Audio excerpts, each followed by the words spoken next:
game show. No, I'm standing. I got my mic in my hand and I'm standing up on purpose because I am prepared. He's channeling his inner Bob Barker. He's ready. Ladies and gentlemen, boys and girls, children of all ages, for the fight of the century. Go for it. He's not wrong. I was waiting for you to keep going. Yeah, I was waiting for you. I'm waiting. Like, in one corner, we have the correct person, Master Shake.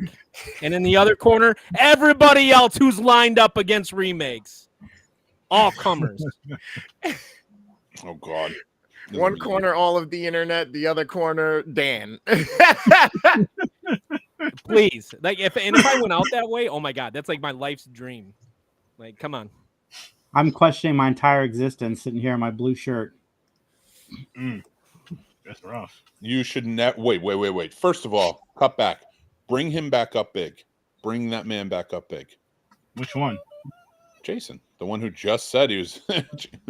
Oh, you're super stoned. Look at you. First of all, don't say a word. Don't say a word. Just listen to my words, my dulcet tones. You are a beautiful motherfucker, and don't you ever think otherwise, or I'll get mad at you and then tell you it'll be okay because you're my friend. I care about you. But stop that shit. You are the fucking man. Now. Stop what? Yeah. I'm questioning everything because I fucking liked Nightmare on Elm Street a lot. Yeah, that's fair. Well, bring up the next person. You want to do ratings now, and I'll just give everybody compliments. Mick just rates everybody. All right, hold up. You know what? That's fair. Jason, they're not gonna kill me. They're gonna chew me out. I give the Nightmare on Elm Street remake an 8. Oh, ow, oh, it hurt. It hurt to say. I give it. No, don't hurt. Love it. Embrace it. I gave it an 8. You love that shit. Reasons. I have reasons. Oh, you hold those reasons. It's gonna be good. It's the 4th best in the franchise. Right. Don't say anything yet. I don't want your ranking yet. Look at this motherfucker right here. This chill, beautiful, short-haired motherfucker right here. This guy looks so pretty that I can't. My eyes hurt right now. My eyes are hurt. Look at that chain. Oh, right. I am biting my knuckle right now. That's how sexy you are. Wow. Give us your rating. Hey, Poppy, give us your rating. 8.5. Whoa, I love it. All right, next one. Let's get these compliments. Oh, my God. I can't even right now. I can't even. Look at this motherfucker right here. Not only is he all decked out in beauty, right? He's got it everywhere. We know who he's a fan of, and we are not going to argue it tonight. Here's the thing. Look at this motherfucker right here. This is Dan, the man, Master Shake, kicking ass, taking names, and smashing all of the competition. All of it. What is your rating, sir? 9. Ooh. I owe him like apologies, like to the 10th power. I know. We'll get there. All right, who's next? Look at this guy. That fuck right here. Oh, that's it. Jesus, come on. So beautiful. Show that shaved head, though. Nick looks good with his shaved head. Look at that. No, because I got to give it to Chris. Chris had the idea first. I just tagged along on it, so I don't want to take any credit on that. Chris is the good-looking one with the no hair. Me, I kind of look, man. Oh God. Anyway, I look like Stephen Amell if he ate John Cena. Wow. Wow. But the fatty part. But you still have to be an Arrow. Which Both means I'll be the black guy. Still get bitches. Let me just say that. Are you the black? Are you my eventual not Green Lantern sturdy? Is that what this is? Yeah, and if Chris can be the Spanish guy. I know there's a Spanish guy on there to jump. There's always a Spanish guy. Actually, the Spanish guy on that show was Spanish from Old School, so it's even funnier. Yeah. Oh, there we go. Jason, you probably know how to fix shit too. You're my sexy computer person. What's her name? I can't remember. You're just sexy. What the fuck's her name? And Dan is the fucking millionaire right there. That's the one. I don't know about that. Because he looks like $1 million. Boom. I did it. I got it. All right. Felicity. My rating. Felicity. That's her name. Yeah. She's gorgeous. And I'm sure very intelligent, smart, wonderful, and a beautiful human being inside. But I wouldn't care either way. You know how actually there is a connection with Arrow in this movie. I know exactly which one you're gonna make. And honestly, I liked her on that show. I thought she did a really good job, but this is her best performance in my opinion. So not taking anything away from her, and we'll get into that when I'll let you announce that. But like, she was my favorite character in this movie. Announce it right here. Go ahead. Go ahead. You do it. Don't be shy. Go ahead. Well, she played Dina Lance in Arrow. I can't remember the actor's name at the moment. She was also in Supernatural. She did a great job too. She played the original Ruby. Up and comer, like, but I haven't seen her anything lately, but she's a good actor. I like her. So my rating for this, and I'm gonna get my rating, but I only want to say one thing without getting in depth until we get there. Oh. I haven't seen this in about 10 years, and I stood on my initial watch. Actually, I watched it twice in that time. Both those watches, I just didn't like it. And I can't believe I'm going to say this, but my rating for this movie, here we go, is a 9. I know it hurts, doesn't it? Nice. You're goddamn right. I was going a little conservative, actually. And it's awesome. I want to add that I think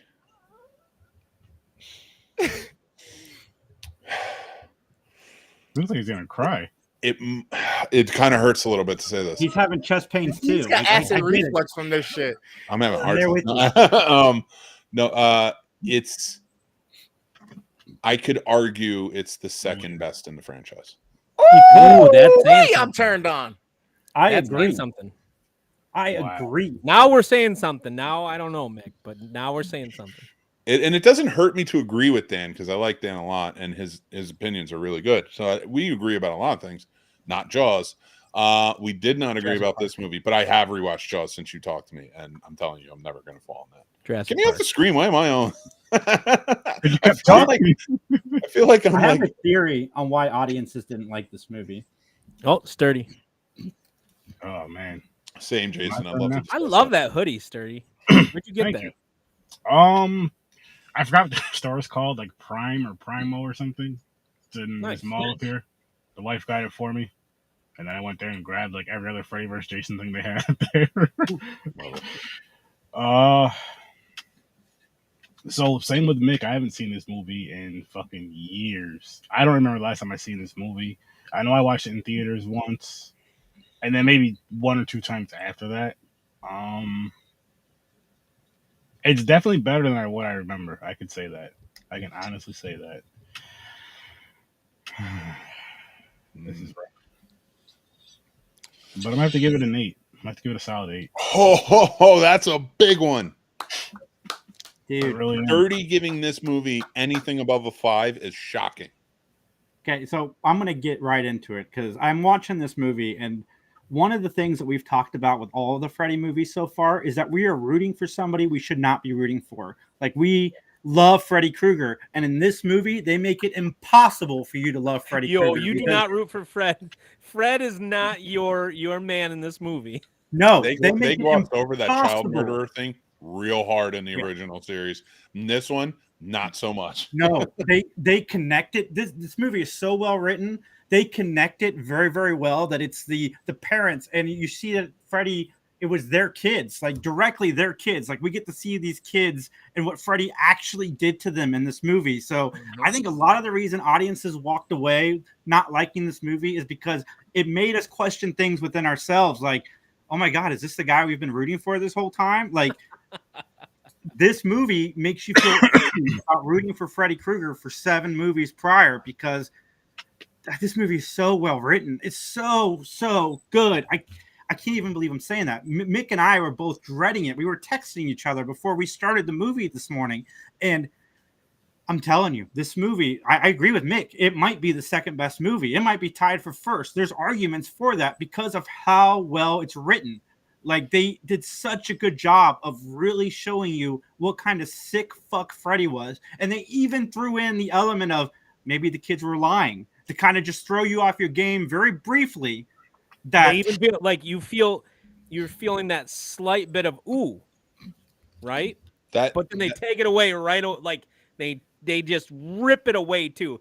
And Jackie Earl Haley, you hate him. That's the thing. That's the thing. Freddy was mysterious and then became funny. So you were like, you don't hate him because you're like, okay, he was a child killer, but you don't all you heard was that. Yeah. You don't see it, and other than when they're teenagers, and you're usually a teenager when you watch this first time anyway, so you're like, oh, it's just like trying to kill me. I'm not a kid, that's not child murder. This one, yeah, Jackie Earle Haley, I see how he played it differently, and that he is playing. First off, I love that he is manipulating through the whole thing.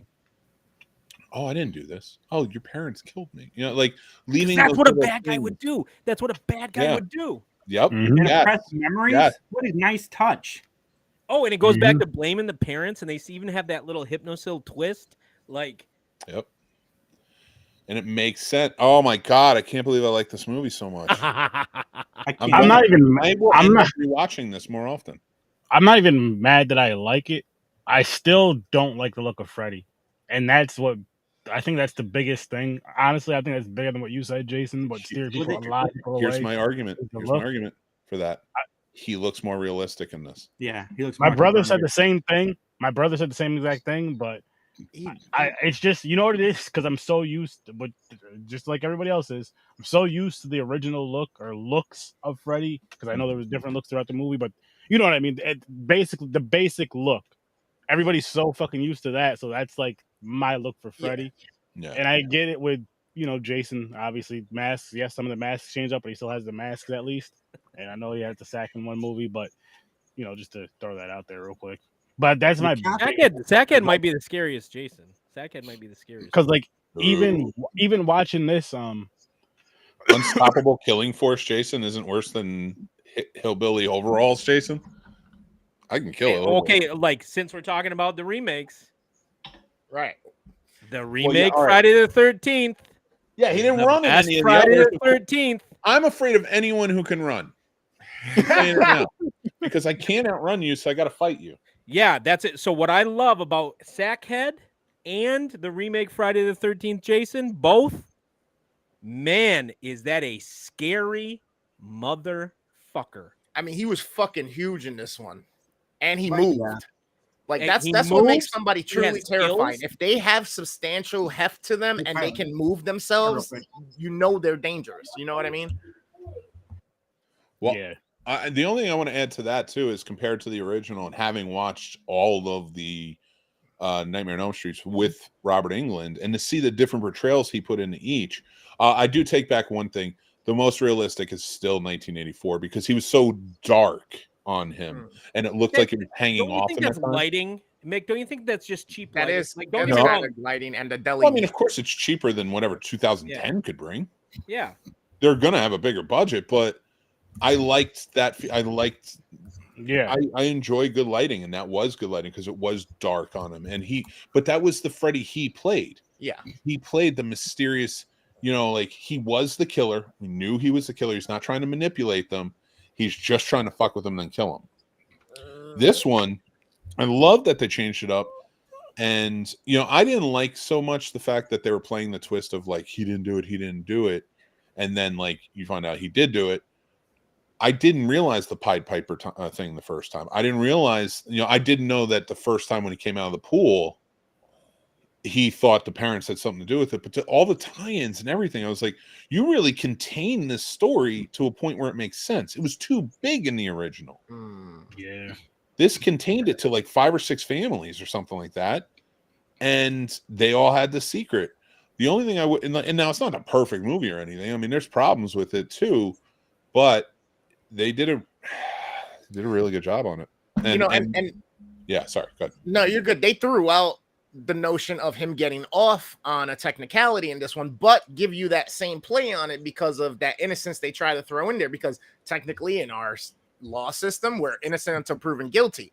This time, they didn't even give him a chance to get to that point. They just took the matter into their hands, went after him, and took the action. You know what I mean? Yeah. So that's where you're like, man, maybe this is why he's coming back, because he really didn't do it. And not for nothing, it kind of would have been a cool twist if they would have showed that somebody else That's did Robert Englund's script, Chris. it. Robert Englund's actual script is to revisit it, and he didn't do it. That would have been perfect, because then you see that somebody else did it, and now why he's the evil entity that's coming back for revenge. You know what I mean? It's like, you know what? I was wronged. I'll make a deal with the devil to get my retribution, my vengeance. You know what I mean? Yeah. I kind of like this better though. I do like that. If they did a Robert Englund version and did that, that could be cool, because there's like a whole rich history to it to go back. In this version though, I like that he did do it and he was that guy, and that he was manipulating them to scare them more so he could finish the job and get the parents too. Yeah, and instead of the parents saying, "Oh, you're just crazy. You just need to get some sleep." I like the repressed memory aspect of it. Like, Freddy's not real. You're just remembering something that happened to you when you were younger, and it's causing these problems. And if this movie had Robert Englund in it, I know everybody's always like Jackie Earle Haley was the best part of this movie, but I'm saying this now. If this movie had Robert Englund in it, given the exact same performance, nobody would have questioned this movie's quality. We would all be talking about how great the 2010 Nightmare on Elm Street was. You know, the two biggest things about the image of Freddy that I think was most jarring for most people was the shape of Jackie Earle Haley's face versus the shape of Robert Englund's face, which certain details are accentuated with the cheekbones and the pits on his. So then they did that with CG too to make it seem like he had holes in his face. And I don't know if you guys noticed, because I was watching the Blu-ray, there was actually two spots where they fucked up the CG on it, and you can tell the spot was a different color and you had a green tint to it. And then another side where he was looking from a different angle, the cameras looked, and it almost looked like they were trying to make it like his cheek face was hanging off, but it looked distorted and pixely, and it was fucked up. But I think the kind of, I don't want to call him rat faced, but he does have kind of a more angular, he's angled with he's his way teeth more being angled fucked up than Freddy does. So he comes across more of that more like snivelly, like ratty guy. You know what I mean? Like a child molester. Like he had a white van. Like he had a white van. You want to know what really it might piss some people off in this? I think they did the bathtub scene better. They did that better. They did the blood coming out from when he kills the chick in the bed. But there's so many little throwbacks to this, like her jersey and all these little things about this movie, and to what Jason was saying about the writing. It's a testament to how great the writing is, because I wonder often if this is more in tune and more in line with what Wes Craven really wanted to do, and perhaps that the studios were like, hey, we got to get it out, just let's make it work and let's pump these out year to year. Because when you start thinking about how much Wes Craven put into the notion of the psychoactive side of it, right, the psychology side of it, and the sleep deprivation, this plays that off to a fucking T. Imperfection with the micro naps, what it does to you if you don't get enough sleep for too long, and you can slip into a coma, like up to 70 hours, right? So past 70 hours you start doing the micro naps and all that stuff, but I just feel like that's more of what Wes Craven was really trying to go for, especially knowing where the story came from the overseas story of people dying in their sleep or whatnot. And then I don't know if anybody knows this either in the credits or not, but it's funny that we mentioned CW actors, but there's also a bunch of people in the production team that were part of both these movies, by the way. Yep. Yeah. So, I mean, they do a great job with both of these movies. And that's why I never understood why people gave this one such a bad fucking rep.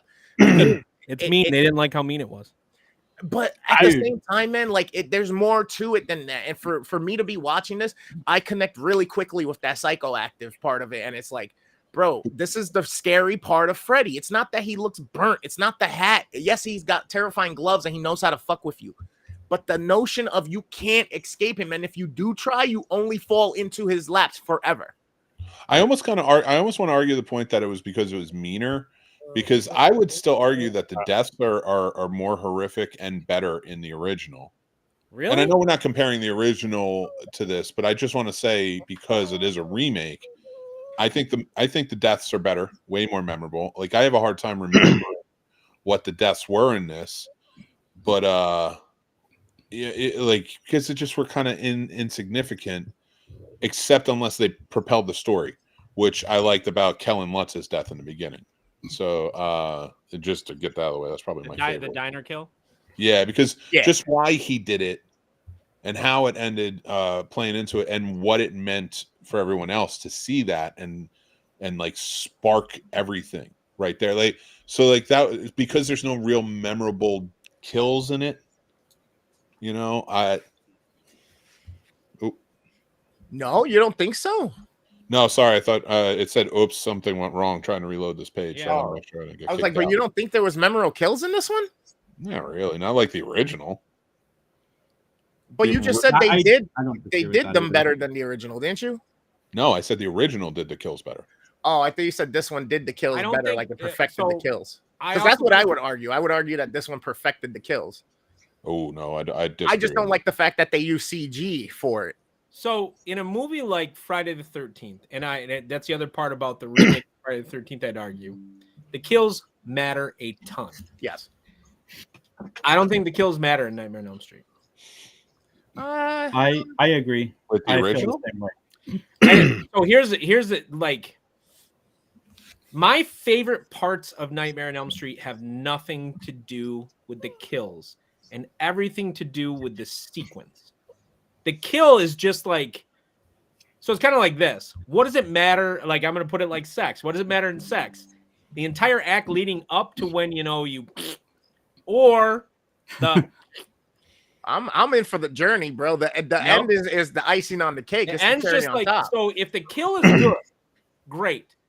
But if you watch that original one, the best parts, like think about the stage whisper scene, Mick. The stage whisper scene, right? Like Okay. that's a highlight of that film.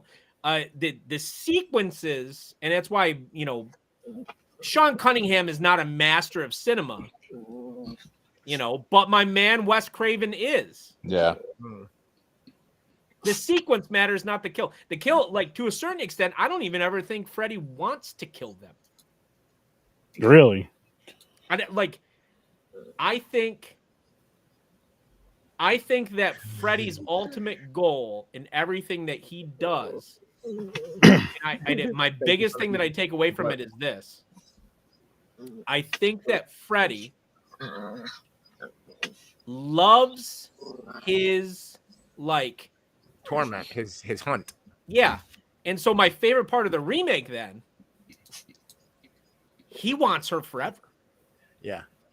So he was trying to keep her up. Now they drew that. You guys have all watched the documentary, The Coma Pit. Mm-hmm. Yeah. Okay. So that's from the next one we're gonna watch, right? Yep. Freddy vs. Jason. Yep. Where they had the And that's hypnoscope it. coma So kids. the idea of the kills being anything more than getting to finish at the end of sex. That's what it is. Everything else is so much more enjoyable because it's the buildup. It's everything that adds into it.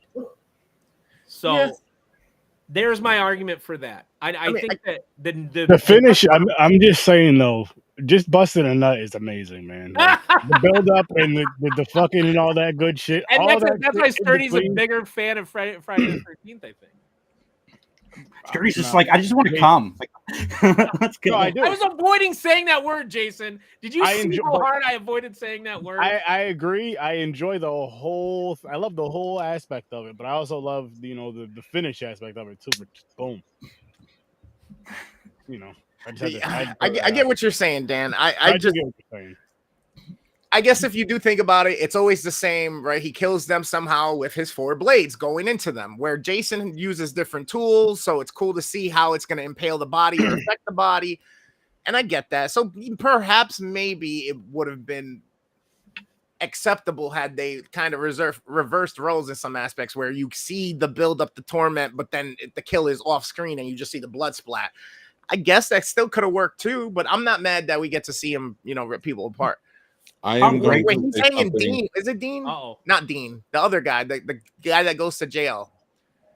When he I don't know. fucking gets him, he comes up behind him, puts his hand through him, and then fucking he's dead on the jail floor. And then you go back to Freddy's world, and he's hanging upside down. He's like, "Did you know the brain still functions for 6 minutes after the heart stops beating, or for 7 minutes? That means we have over 6 minutes to play." That's why he. like- so his thing is just like. No, but that's the thing. Like the kills to me aren't better. it's the I agree with the psychological torture of it. It definitely they amped it up. I like that. But I'm gonna say something controversial here. Uh-oh. I don't really say this out loud, especially to horror fans, because I just feel like I'm gonna get the vitriol. Uh-oh. Friday the 13th and this series, this franchise, not the remakes but the originals, have influenced horror movies more than probably any other horror movies. Here's what I mean. Because most of the movies we get in horror, like from the turn of the century up until the 70s. Exactly. Daddy It's chill. it's kind of an easy watch, and I know this because Destiny is rewatching every horror movie What up, ever Mr. Correctly? by year in chronological order. And she showed me her list, and I was like, "Yeah, there was like nothing. Thanks for coming, I can man. do Hope that you're no enjoying the problem in a year." And then like the 80s, of course, hit, and it's just nothing but horror. Like it's thousands and thousands and thousands of horror movies all the time. And let's face facts. When you think about the majority of horror movies, the only other movie I would put as influential as these two to the way we write horror movies, the way we make horror movies, is probably Night of the Living Dead. Psycho. I was gonna say, what about Psycho? Psycho is influential in pushing the horror genre forward, but it still took years to get there. Halloween sparked it to create this stuff, but it's the tropes, it's the cliches, it's everything that these two movies truly made famous in them. Well, That is really what everybody else started copying, and it just, like the Upside Down, just started spiraling all over. It just went everywhere. So I would argue that, because let's face facts, like we had Halloween 2, both good movies. We had Halloween 3, which is completely different. Then it was like what, 5 years before we got another Halloween movie? Like Halloween as a franchise influencing how we make horror movies, like what the story is we're telling, and the kills and all the gore and everything. Was not that. Halloween, if I'd say, copied Jason and Freddy to keep going forward. Okay. So that's why I say that. Now, when I say they're the most influential, are they the best? No, I'm not saying that. Mhm. I'm just saying Freddy's the best franchise. I just want to say that. I'll say that. I'll say that. I'll I say might that argue right that. now. And Freddy's the best franchise. Come on. I don't agree. I think Friday is in the horror. I think so. If we're not Friday. counting Universal Monsters as one. Yeah, I'm interested in seeing that as well. Right, Kiki, you'll go home in a We didn't body talk bag. about how great Rooney Mara is as Nancy. She's phenomenal. Yeah, Yeah, good job. she did pretty good. Like what I didn't understand when this came out, fellas. I go to see this in the theater, of course, like day zero, right? I'm there, 8 o'clock. I got out of, what year it came out? 2009? Yeah. 10. 2010. So I 9 get out years. of work. It's Thursday. I get out of work. I go home. I have dinner. I go to the midnight showing. Is somebody weird, sexy moaning?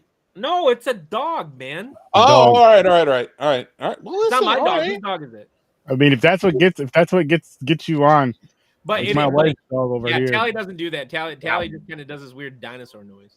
Listen, I said sexy. I don't know why everyone's getting all bent out of shape. If that's But what you're so into, I go make to it see not, this you at the know. midnight showing, and I walk out, and of course, every time I walk out of movies, I listen to people. I love to listen to what people say when they walk out, and everybody was hating on it hard. Mhm. And I was like, everybody that's walking out is wrong. First of all, they saw the movie wrong. Agreed. The least humble thing I've ever heard. No, I don't love care, Mick, because I love it. I love it. They sat down and they watched this movie, and I talked about it before we started. Nightmare on Elm Street is not a slasher franchise. It's not. Period. End stop. Everybody wants to compare body counts with Freddy. That is not what it's about at all. I don't think that's what it was supposed. I disagree. I don't think that's what it was supposed to be about in Wes Craven's mind. but it did turn into that. We got I think originally in Wes Craven's mind, it was a warning about suburbia and about how parents and children operate, which this remake really touches on. My favorite thing in the world is that the worst thing about the movie isn't necessarily Freddy, it's the parents, which is what Wes Craven went with in the first place. You and all your tennis buddies just decided to go take action on your own. The second part is, and I love this about the franchise. My favorite part about 3, 4, 5, it's black humor. Black humor. You're not supposed to laugh, but you laugh. Mm-hmm. Black humor. And so you go in to watch this movie and people wanted to, like, I don't know, have a body count, or like what they didn't want was a complete mirror on your white bread, privileged, suburban piece of shit life, where you're sitting there and your little children that you think are the perfect Polly princess, and you would do anything in the world to make sure that they were safe. And sometimes you push it a little bit too far, and suddenly you have to start, because the people went to go see it were our age, right? What were we doing? We were becoming parents. I wasn't. Well, but like that's I'm our kidding. age, right? Everybody that grew up watching Freddy was now in their mid to late 20s, right? This was targeted at us, and they did it right too. The problem is that we are weak sons of bitches, and we went in there, and when the mirror was turned on us, we ran away like just absolute pansies.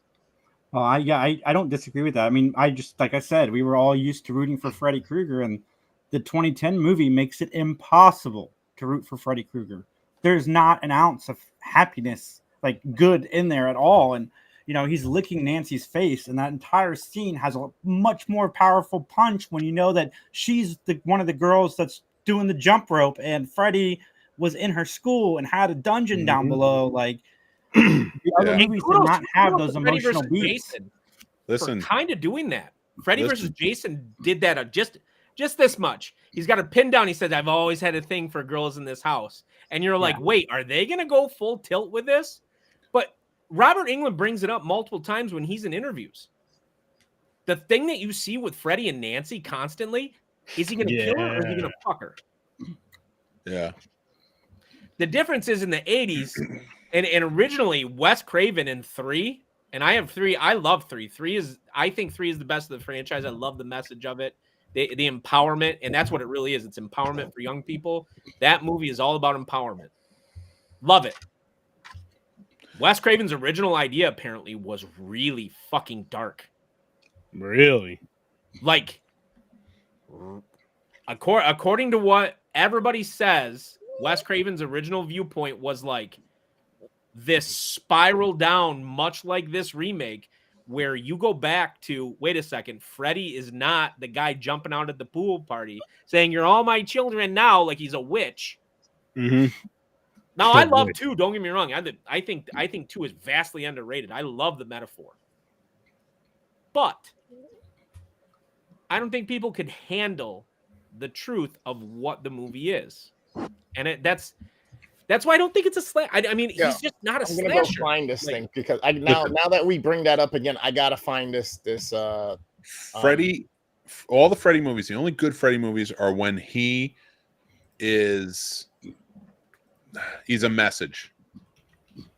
I think he's a message in each one. No, I disagree. I don't think he's a message in 4, 5, or 6. I think he's comic relief. I think there's themes in it and there's messages in it, but like you said, the message and it was about Freddy. That's the thing. 4, 5, and 6 were about Freddy. 1, 2, and 3. He was the protagonist. You're right about that. He's 4, 5, and 6. He's the protagonist. Yep. Wes Craven's New Nightmare. It's not about Freddy. Like, and I think that's that. And I agree with you in what you're saying. And I love your take on 3. And it's fucking me up that for so long I've been saying this movie sucks. This movie sucks, because I was one of those people who came out. I'm going to fully admit it and say I thought it sucked because I am a purist horror fan original, and I just have to say it straight up. These are good. I like the Friday the 13th remake. I like this remake. And I'll tell you what, I may not have disagreed with it in the first place or whatnot about Texas Chainsaw Massacre 2003. It is the best movie in the franchise. Oh, the Texas Chainsaw Massacre remake that's a top 20 horror movie of all time. Yeah, that's the remake is the best in the franchise, and I'm standing by that. And I mean the Although one. I have a soft spot for the Next Generation. So. Oh, I mean, listen. I still love a lot of them, but for the same reason, I still wait a second. 4 or 5. Jason gave a look like he hasn't seen it, Mick. I've seen it. I don't like the Texas Chainsaw Massacre, but I do agree that the remake is the best. In the original, that movie sets a blistering pace. If you rewatch that movie, that remake from the time where that camera, what a beautiful camera shot, Mick. Yeah. It does that zoom in through the fucking bullet hole. It's and that movie sets a blistering pace after that. Yeah, I will say so. The reason why this I say that the Nightmare remake. Okay, out of the remakes to rank them, you got Texas Chainsaw Massacre. I think the Friday the 13th remake is better than the Freddy remake. I actually I know we're getting into it. Just to finish 2 quick points, and to piss off some horror fans. I don't want to hear anybody bitching and moaning about how great the 2003 Texas Chainsaw Massacre is, myself included, because nobody was saying that out loud to horror groups in droves like they are now until Darcy the Mail Girl. I did. I've been. I believe you did because you have weird takes on a lot of things. I'm with you. I'm gonna say I'm right there with you, Nick, you know what sold me? The sound that. So do you guys remember when previews mattered, right? Yeah. So the preview for the Texas Chainsaw remake used the whine of the flash bulb between scenes, and there was a Lacuna Coil song that played during the preview.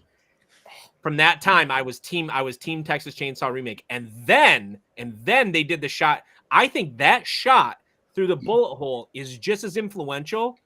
Do you remember how influential when they did the new Mad Max, and suddenly now everybody wants to set that same pace as that Mad Max movie, like that zoom through the bullet hole. If you watch that movie from the second that happens, you don't get a breath. And I'm sorry, I don't, sometimes when people rate movies, I don't understand what people want out of a film. I watched all 3 of these remakes that we're talking about on the edge of my seat, cathartic and wanting more and wanting better. I did. The Friday the 13th remake is the best in the franchise. The Freddy remake is top 3. The Texas Chainsaw remake is the best in the franchise. They're good. They're good films. I'll tell you exactly why now that all of those films and why Friday the 13th is was like the best or said was the best. First off, that was the best because it was the most familiar out of all of them. It was a rehash more than a remake. Yep. Jason was being Jason throughout of it. I can make arguments that the rest of the cast didn't live up to the originals, but the Jason was being Jason. Derek Mears was great. We got to give him a lot of credit for it. Oh yeah, he was too tall, man. Wow.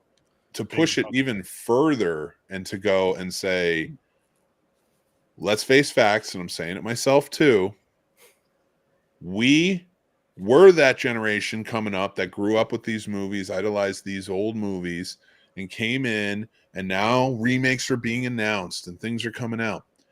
And when they're being announced, we're all like, as horror fans, yes, they're going to bring back my childhood. They're going to bring back my childhood. And we went and saw every one of those movies. We didn't have the same feeling when we watched the originals. So automatically it's deducted by 50% at least, it seems, to say, nope, this is not as good. They fucked it up. I'm going to steal from Tim. Can I steal from Tim for a second, Mick? Yeah, absolutely. Give me more of what I like. You know what? Okay, to contrast, so Star Wars, for instance, right? I hate to bring it in, but the new movies did not give me more of what I liked. No. All of the remakes, with the exception, okay, I will say this. The Fog remake was a travesty. Hated it. But in large part just because I don't think it's a well-made film. You know, but most of the remakes, when I went to go see them, they did what Mick is talking about for me. I felt all of it, and I went home. God, when Texas Chainsaw Massacre came out, I pirated the fuck out of that film. You know, I it's something to what Mick's saying. You know, they don't because I saw the remake, the Texas Chainsaw Massacre first, so I liked it quite a bit when I saw it in theaters. And then Amityville is another one that I absolutely loved, and I hadn't seen the original yet. That movie is scary, by the way. Ryan Reynolds. I like that movie. Ryan Reynolds back to horror. And I went back and watched the original, and my hill that I'm going to die on is I think the Amity remake is better than the original movie. I agree too. Because it is. Ryan Reynolds is terrifying in that film. I think the Platinum Dunes remake is way better. Platinum Dunes didn't help. I think we're fucking up Sturdy's whole program here. We got sorry, Sturdy's no. The reason I'm saying that is because you're going to be doing this more, and I just don't want to give it to me. Keep going, though. Keep going. No. I got to watch that. And I don't want to piss off any more horror fans. I will. But I want to piss off every horror fan ever. Oh, what is this? We have a good question right here. You do when you say Jaws sucks. Do not start that. We'll do that on another thing. Yeah, we'll save that. What was everybody's movie that would fuck them when they were younger? It's not to scare them today. It just hit them the hardest back then. I can tell mine you. is Dark Crystal. Dark Crystal. If it wasn't Nightmare on Elm Street or just the idea of Freddy Krueger, it was Chucky. It was for me. Right there with you, bud.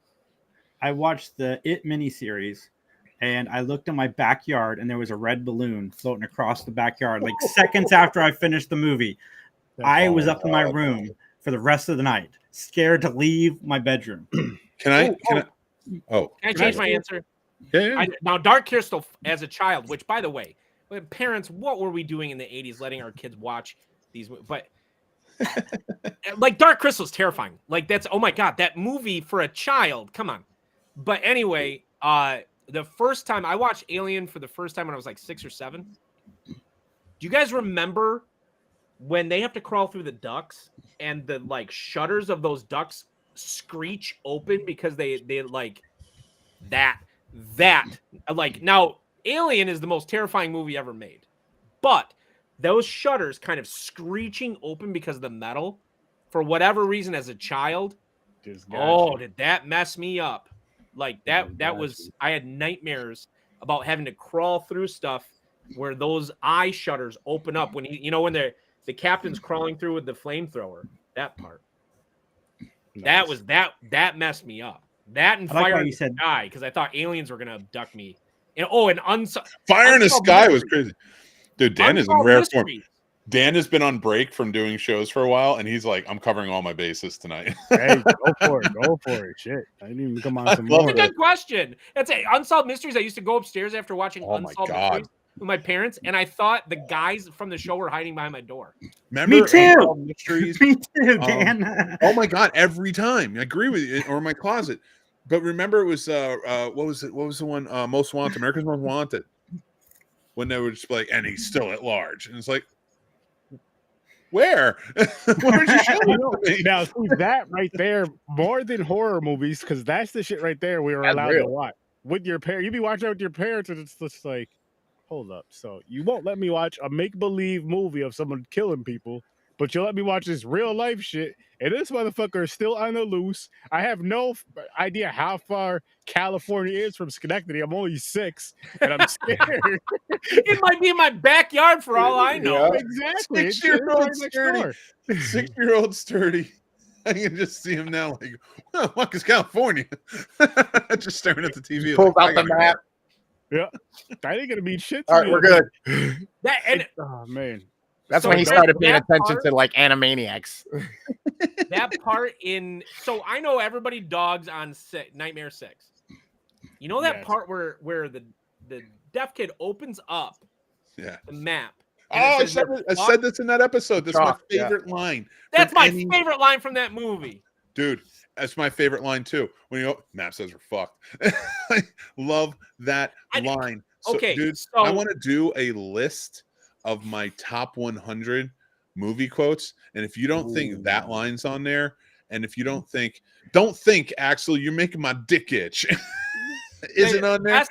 No line ever can equal good, bad. I'm the guy with the gun.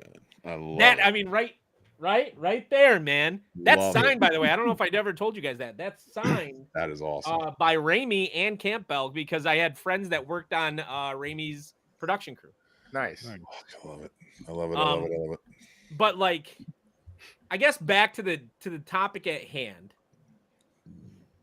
Oh, excuse me. Which one do you guys think? Because I've already said I think, even though I love the remake for Nightmare, which is better, Nightmare? Because that's what this is about, right, Sturdy? Yeah, basically after the ratings and all that. Yeah, but I do want to answer this question too, though. Oh, for me, it was first movie I remember that scared me was Creepshow 2, Hitchhiker. Yeah, that shit. Thanks for the ride. That scared the literally scared the shit out of me almost. Like I had to be walked to the bathroom to go take a shit because I was too scared to go alone. And then went right back and watched the movie though, all the fucking time. But yeah, that's why you host the show. That's why you're the king of fucking horror, my friend. And it's something like I go back and watch now, and it's fucking hilarious. But Chaos, what about you? What scared you like that? What hit you hard like that back in the day? Yeah, and what about you, Chris? I don't think you answered that. Freddy for me, like if the first one didn't do it, in Dream Child, for sure, that opening sequence with that fucking dungeon, all the maniacs getting the nun, fucking Freddy coming running out as the little baby that everybody gives shit about the animatronic on it or whatever, and then him being all deformed and coming back to flesh, and then it's a boy. I'm getting fucking chills right now. My hair's standing up. Such a good and everything. And I tell people this all the time. That scene and Chucky by itself, just the idea of Chucky, completely till I was like fucking 16 or 18, like was the biggest fear I ever had. My mom had these drapes on these big ass fucking windows we had in our living room. My bunk bed was in the next room. My bed was this way. The other bunk that was up top was this way. So I was on the bottom bunk. My brother's on the top bunk. I got a direct line of sight to the two windows with the floral print, all different red, blues and shit.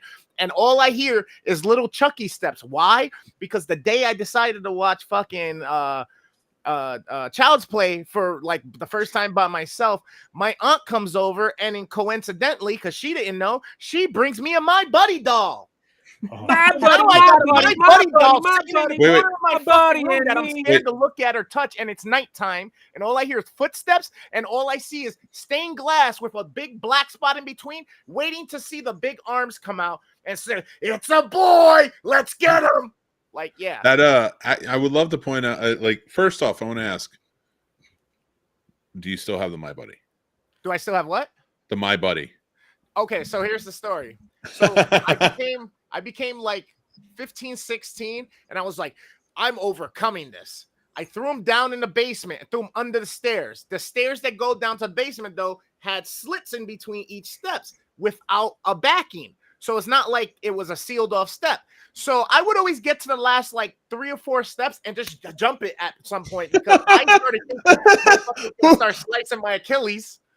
I did that when I first saw Candyman. I could not go to the bathroom for like a week. Like I was so fucking like, scared. Mom, why the fuck there's got to be a mirror in here? I was like 10 when it came out, and I'm like every time I'm like I can't. I would duck below the mirrors. Like guys, you know, like only 2 years ago I wouldn't let it said on my show 5 times. Like, let's be real. So Candyman. I know, don't be a dick. Candyman. It's all right. Bloody Mary and Candyman. We don't need the 2 biggest urban myths that scared the fuck out of me. I'm gonna say something. I'm gonna say Chupacabra. You could talk to me about Bigfoot. You could talk to me about killer arachnids. You say about the Dogman of Michigan? Candyman or Bloody Mary, my ass is out the second you say something. The second you try going, and it sucks too. The apartments we had, always the bathroom was right there by the front door, so you have to walk past the bathroom. Bro, one time I was walking by, my friends threw me in their fucking parents' bathroom. And they were Italians, right? That were back in the 80s and 90s. Mirrors everywhere, golden shit everywhere, right?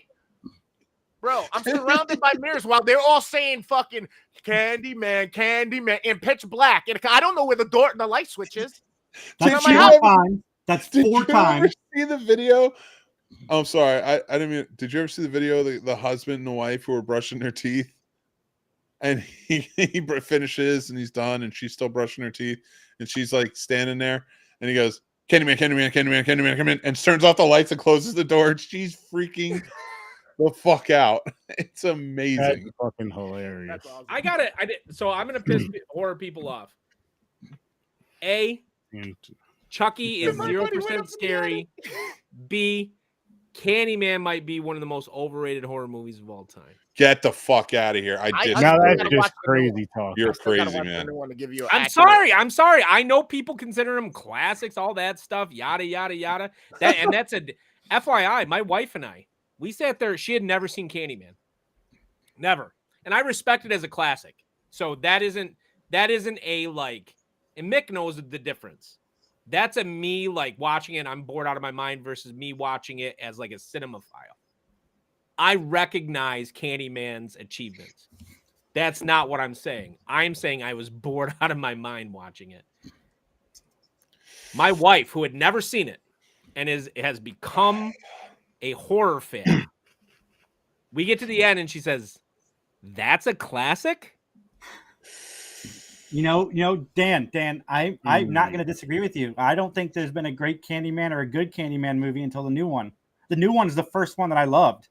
I haven't watched it yet. I haven't watched it. I love the original. But I I will thought say the this: was boring too. the original is such a slow burn.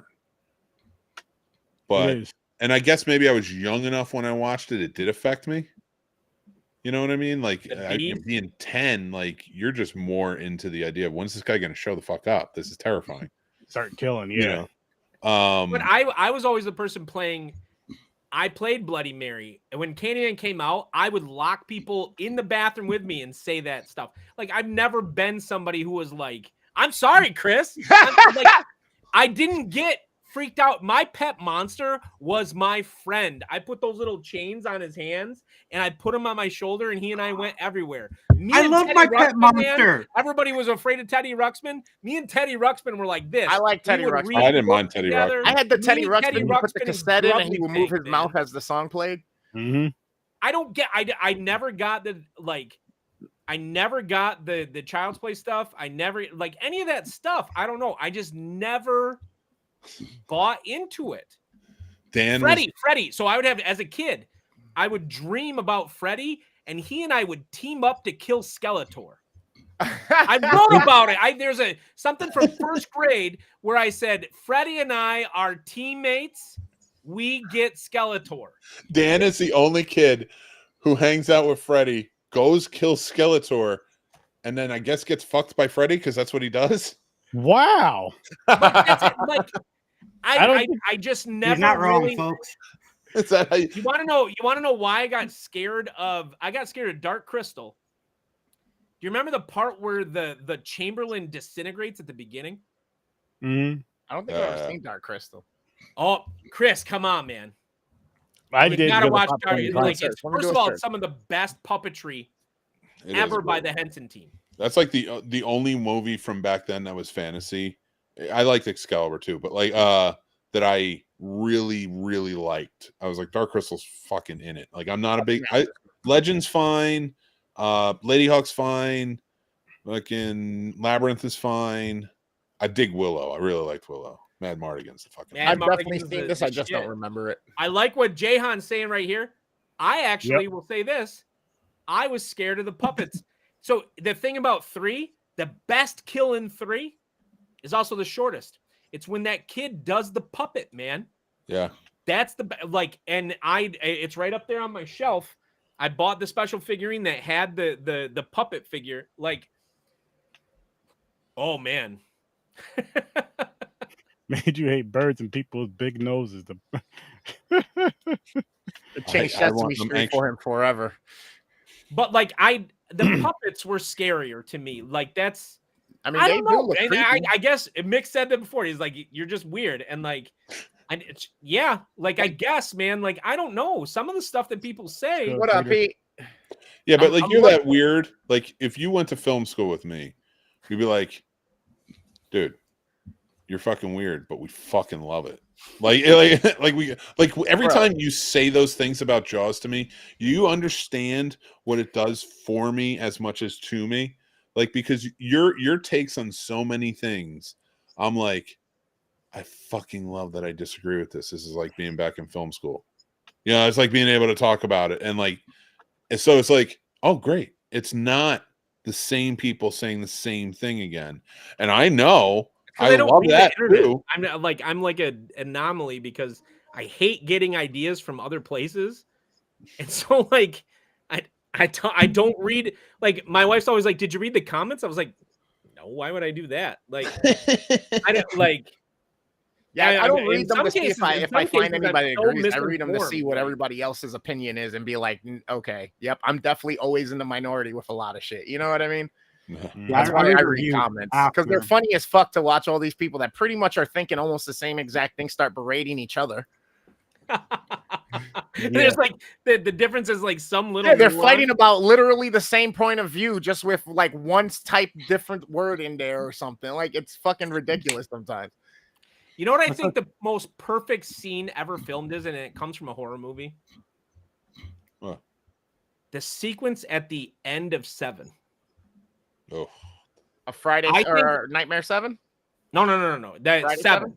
7. movie Oh, the movie 7. Gotcha, yeah. gotcha. Like, and I shared this because I took 2 film classes for literary credits when I was in college. And I had to write a complete breakdown of my choice of any conclusion of a film, shot by shot, like frame by frame.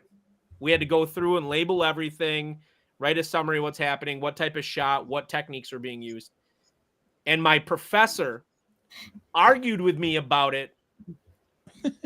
45 minutes he argued with me about it because my analysis said that it made Hitchcock look rudimentary.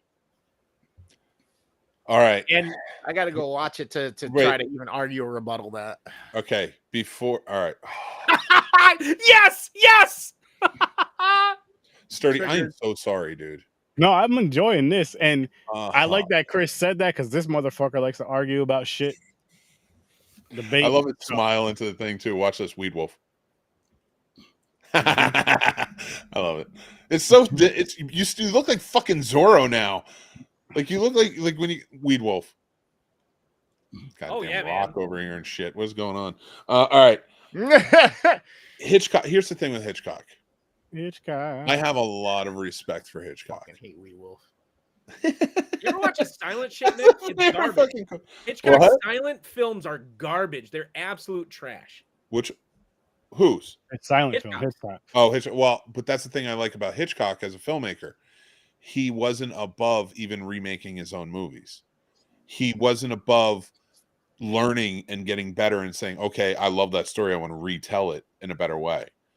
Like, but then you get the Howard Hawks who makes fucking Rio Bravo 3 times, so like exactly with John Wayne in the same fucking. So anyway, going back to Hitchcock, the thing I love about it is even when he remade his own movies, they were better.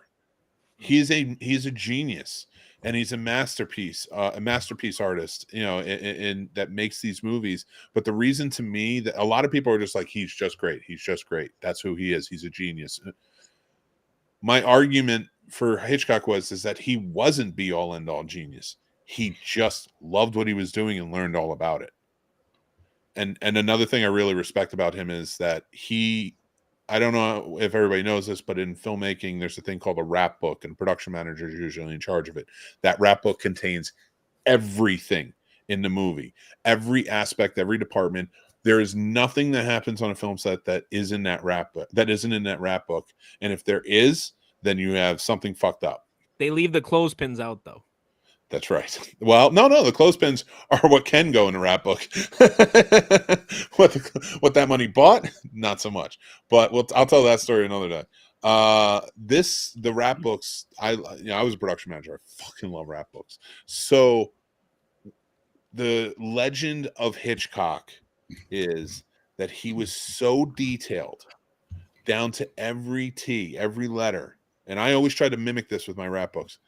Every bit that if he died, during pre-production of one of his movies, all you needed was the rap book and just follow those directions, and it would be made exactly the way You wouldn't have an AI situation. Thanks a lot, Kubrick.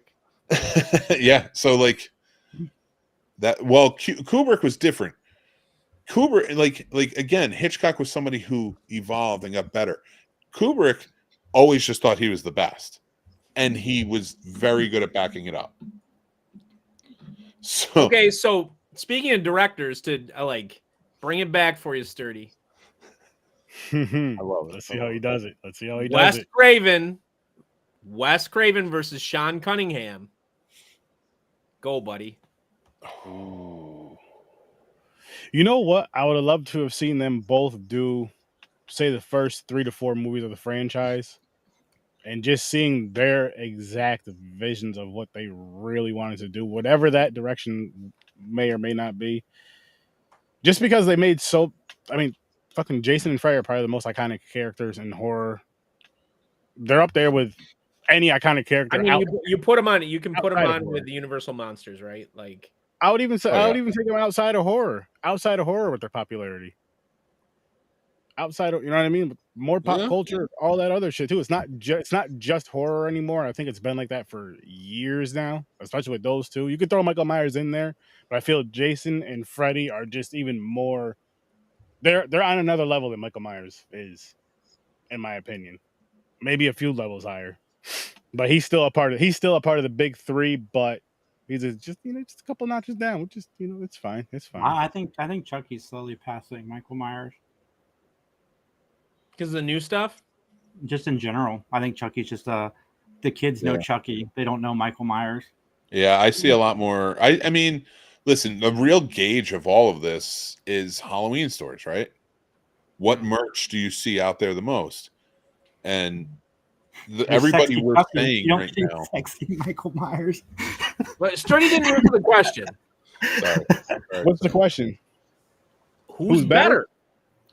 I'm gonna go with Sean Cunningham. I mean, as far as Nightmare on Elm Street and Friday the 13th, that's all I'm going by. Even though Sean, okay, I know. Okay, I'll wait till my turn. I can't give it to Sean Cunningham because Wes Craven is so much more than Nightmare on Elm Street. But I'm just talking, just because it's called Freddy versus Jason. I'm just talking Freddy, Jason, Nightmare. So you think Friday the 13th is a better directed film than Nightmare on Elm Street, the first films? Oh yeah, I love the first films of both. Okay. I love both actually. Amazing. Jason. Well, we're just comparing the first two films. I already said that I liked Friday the 13th better. But no, you can like the film better, but think one is so. Here's the thing: is like I think. All right, Jaws, right, is an extremely well directed film. Extremely well directed. Steven Spielberg is clearly, even though his cinema history, he has more flops than and check it out. Mick and I did it one time on his show. He has more flops than wins. I'm gonna turn towards you just to tell you all the reasons you're wrong while you're looking at me. You can say something is directed well and not like the film, and you can like the film and say that it's not directed well. So I love Nightmare 6. I think Nightmare 6 was a great ending to the series. It is a terribly directed film, and it's one of the weaknesses it has. So like you can do that. So like if you look at both films and how they're directed, the art, like everything, the director has his hands in all of it, right? Which one do you think was better stewarded? Do you think that Sean Cunningham delivered his message of what are we sending our kids to at summer camp? What kind of threat lurks into the wilderness? Let's keep them in the city versus, Wes Craven's parents don't listen to their kids and parents are the greatest threat often to the child's safety. Which director stewarded their vision better? All right. Chad! I'll. He will, and we're already in the midst of a Cold War. We haven't even discussed Friday the 13th. We'll save that for another episode because that's a good conversation. That's some passion right there. Mix about to blow up. No, I love Dan too much to have that fight. I can't do it. No, we're gonna have this. We're gonna have this conversation debate. It's like John. two prize fighters who are champions at different times in their life, but they're best friends and they hang. Well, we're not best friends because he's got way cooler friends than me. But okay, I'll take it. I mean, there's You're pretty up there, Mick. You're pretty up there. You got to do it the as last a one short died video and the other series, one a pre-record, like, quit. answering each other. No, but so well, yeah, but Charles drives me nuts. When I hear him say the word, I'm gonna go crazy. But I just want to say I don't think it's a bad. Mick knows this. I don't think it's a bad film. And I think it's if it's not a perfect film, it is a slither away from perfect. Close to perfect. Oh my God, the mayor belongs. I don't even want to get into it right now. The mayor belongs in my toilet bowl with some toilet paper. All right, controversial take here. Jason has to answer. All right, wait. God, Which one is the better directed film? I'm actually, this is my answer to that question. But Are we only picking one film, or are we talking about throughout the whole series? Just Directed. the It's Wes Craven versus Sean Cunningham. Yeah, the first two movies of each. The original films. All right. Yeah. Okay, so we're just doing the one film. I'm gonna go with, even though I like Friday the 13th better because of the mother twist at the end and you know what it says about a mother, what she'll do for kids. I got to go with Wes Craven because there's so much more in the Nightmare on Elm Street movie that he was able to pull off with such a shoestring budget and just the creativity and just I got to lean towards Wes Craven. Even though I think Friday the 13th is miles better than the original Nightmare. All right, here's where nuts. Yeah, we know. no, I don't think it's miles. Not miles better. No. Okay, I don't think miles better either. Here's the thing. I love Wes Craven. He's one of my favorite directors of all time. And I love all of his movies, but I do understand his early movies are very rude. They're very crude in look and feel, tone, everything. And honestly, I would argue that after Nightmare on Elm Street, his look got a lot better. Changed big in a big way. Like it was even better, you know, all of that. So but here's the thing. Sean Cunningham is not the better director. But I think that Sean Cunningham directed the better movie. But I want to point out of these two, the better script and the better written movie is Nightmare on Elm Street. But I do think that because that darkness and the way they had to kind of play things into it with his look, you go over to what they had to do out in the wilderness with almost nothing, with just a twist, and there's really no pattern for this before, and just to have a POV killer and done in such a great fashion, I gotta argue it's a better directed movie, just from a technical aspect. See, and I feel like it's Wes Craven, especially in the first one, because there's so many things that were implemented from camera angles and shots and movements with the lighting. Like that all takes the director as well to be like, no, that's not the shot I want. That's not how I want to present it. So to create that eeriness, that atmosphere, that ambiance through all of the things that he can for sensory, and then on top of it, force his team to then be innovative and come up with ways for special effects like the latex, the rooms that revolved around to create the blood splash with the Johnny Depp kill, him sinking in the bed. I mean, there's so many aspects that go into it that without Wes Craven's direction and vision to what he wants to be put out, that movie doesn't happen. And hands down, then yes, Sean Cunningham wins that. But unfortunately, Wes Craven did what he fucking did, got his team to do what they did.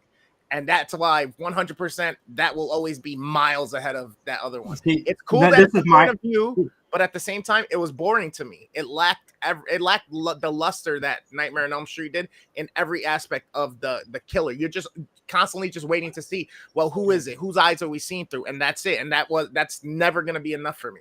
Then the psychological aspect of that hunt, the funniness of the clown situation that Freddy plays off, and then the manipulation that he plays into it. That's always going to be hands down all because of Wes Craven not only writing it, understanding the vision, but then also directing the crew to be able to produce the movie that he wanted to get it out. See, Wes, I like that argument. Sounds like rethinking everything, because Nightmare on Elm Street isn't even like in my top. It's in my top 3, but it's not my first 2 favorite Freddy movies.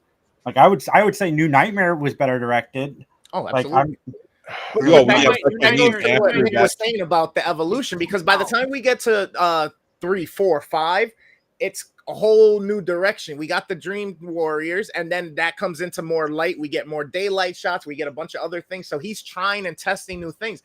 And then by the time we get to 6, and then we get to New Nightmare, we see, like we discussed, on why and how certain things play out in Scream when it comes to fruition and all that other stuff. We get to see that evolution through the Nightmare series. You mean New Did one Nightmare or two Part other 2? things, and then when we get Scream, it's like he used everything that he learned the past 15, 20 years of filmmaking, threw it all into that movie, and then made it again an obscure type of killer from, you know, a psychological aspect of it that he presents really well.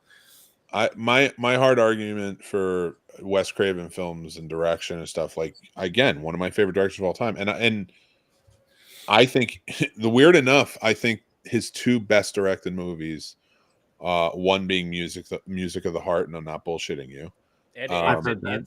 and a close second to his best directed movie was Serpent and the Rainbow, because let's really take the role of a director. First and foremost is to work with those actors and get them to give the best performances. And I will hard argue, out of any Wes Craven movie, tell me Bill Pullman didn't give a great performance in that movie. I've never seen it. It's yo, you should. Jason.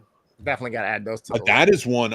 If you ever do a versus, Sturdy, I would do The Exorcist versus The Serpent and the Rainbow, because it doesn't have possession, but it's humans possessing humans. Ooh. That's And I interesting. like- That could play into a little meta kind of thing with how influencers and the internet right now, you know, can help, you know, influence and manipulate people to do things and take on challenges and trends and buy products and all that shit. That's kind of cool. Nightmare is the better written movie. The literary exposition of Nightmare and how it exists is the better written movie. Appreciate you, man. Chad. Be good, Chad. How you doing, man? Have a good one. I'm going to say, oh man, people are going to be so mad. Wes Craven is nothing without Robert Shea. Robert, Shea, the New Line guy? get out of here! No, Why? Because he Wes had Craven, the paycheck? Wes Craven, his works, sans Robert Shea, as far as a director, are a vast gap between the times where he worked with Robert Shea. Sean Cunningham, as a director standing on his own feet in Friday the 13th, with very little production support, does a better job in Friday the 13th. okay. I'm sorry. I got to hard argue something on this. Oh, So I have Scream. Come on, Mick. Scream. listen. The entire no. Nightmare series. I see your point. My point being, I see where you're going with the Robert Shea thing, because Robert Shea, bringing him in, Robert Shea provided the only. Wes Craven had such an ego. The only person that could go toe to toe with him and made him better was I somebody agree. with just as big of an ego. I will agree. If anything, Robert Shea brought Wes Craven from indie director to mainstream with Nightmare on Elm Street, which is funny because it was an indie movie. But to go back a little ways,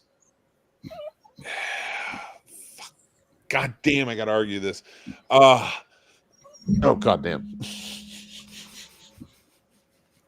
You get me so heated when you say this shit, Dan. It's not my fault. So this is the thing. When he doesn't have anybody to check him, okay, shocker. That is a bad movie. That is a terrible film. Nobody checked him.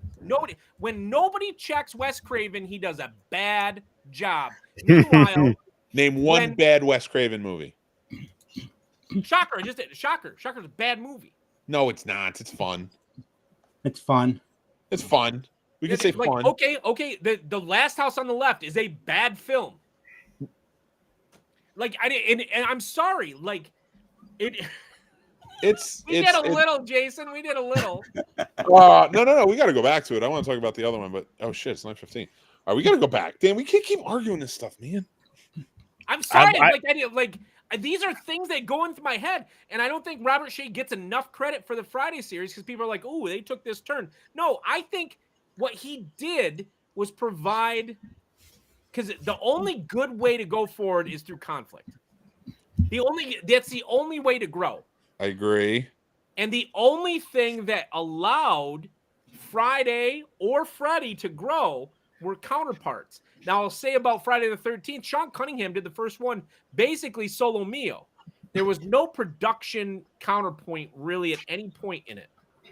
But anytime the producer actually stepped in, they created it. Look at 4. The producer stepping in to try to like provide some actual guidance and bumpers for the lanes. You have a better film. At the times in Nightmare, when Robert Shea provided bumpers in the lanes, they created better films. The ones where he was absent on, 5 and 6, he had nothing to do with. And everybody thinks those are the weakest ones. They are. Like, Wait, I'm 5 and sorry. 6 Like, for what? For Jason? Jason? Robert Shea. No, Nightmare. Robert Shea gets like this much credit for the series, and I don't get it because he was the asshole on the set saying we need X, Y, and Z as a counterpoint to what the directors were saying at each step.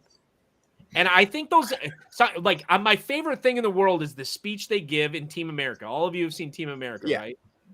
You know what 3 things every movie needs? Pussies, dicks, and assholes. Yeah. Oh man. But man. Perhaps I can argue that the reason we got the 4, 5, and 6 kind of that we did with Nightmare is because of too much Robert Shea and his input to make them more mainstream and popular, bring them into the light and all that stuff. He left after 4. Oh, okay. Yeah, 5 and 6. 5 and 6. He was just like, just make the movies. Yeah, Like- and actually they say that the woman who produced, I can't remember her name, who stepped in, who was always like kind of his right hand man. She was the one that kind of fucked it all. Yeah. If you watch the documentary, she was the one who was the main. She wasn't the executive. Robert Shea was always the executive producer, but she was like the second main chick. Yeah. And so her idea was the Freddy baby one. They want to do the Freddy baby one in like 3, and they poo-pooed it. They shoot it out. She was the one that brought him back and was like, you know what, we want to do the baby thing again. Come back. And like it. And granted, I mean, I like 5 and 6. I love it. Talk about fun. 5 is fun. That's a fun movie. I hated those. 6 is a fun movie. Like, but Robert Shea, when he was involved, now he had some bonkers ideas. I'm not saying he didn't, but that's why Wes Craven was great to balance him out. And the movies that have the strongest directors that said, wait a second, Robert Shea, I want to have this message. Those are the best films in the series. And that's why Sean Cunningham, I think, gets more credit for that first Friday the 13th, and I'll give him more credit. That's my stance on it. Like, Robert Shea doesn't get enough credit for for Nightmare on Elm Street. Everybody wants to hang their hat on Wes Craven, and I'm sorry, I don't worship at the altar of Wes Craven, and never have. I love some of his films, some of them. Early on, and it's been kind of a reoccurring conversation piece or something that's mentioned. Jason, 3 Geeks Podcast, brought up how much easier it is to get into each Friday the 13th after each movie, because you get the recap. You get the introduction of the character. You know what's going on. And even though it's formulaic, they do their best to really give you everything, set you up for success, and then they keep a pacing with it. So, yeah, the Friday the 13th, and I agree with Jason 100% on that, despite me saying they're the worst of the series. Well, in this aspect especially, it's my least favorite series or whatnot. You know, the Freddy franchise is always. But as far as cohesiveness and kind of keeping momentum going with things and allowing new people to come in easily and see things, the Friday the 13th series does that better. Reinventing the character as well, where Freddy is always still Freddy. The only thing they change is the way his appearance look, or his makeup, and that's it. And we have gripes about that, where when Jason changes and evolves, there's a new aspect of his character that's now physical that's being portrayed. There's movements, there's the physicality and the mask being grafted to him. There's the bones that show from his decay, his pissed offness, and his and the visceral purple jumpsuit. You know what I mean? So there's all these different things NES. that yes, Yeah. you can argue it makes it a better series all around, but at the same time, I don't think it's the better series because it's not. Yeah, what happened? Yo, as soon as you said purple jumpsuit and sat back, I said NES, and them colors started changing. Yeah, it changed to blue, didn't it? Yep. Did it? I did not. fucking No, change? I didn't. You guys heard. I did not say Al. I did Dan, not wake say- up. Wake up, Dan.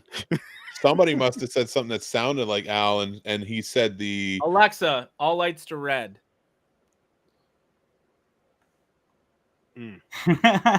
Alexa, to all white. lights to pink. So the Friday the 13th remake. Yeah, let's say like. I'm sorry, that was spooky, but okay. Friday the 13th remake is the second best remake, better Ooh. than Nightmare remake. I give it a 9.5. 9.5. Okay. I What about give you, it an Jason? 8. I give it an 8. 8 and 8. Mick? All right.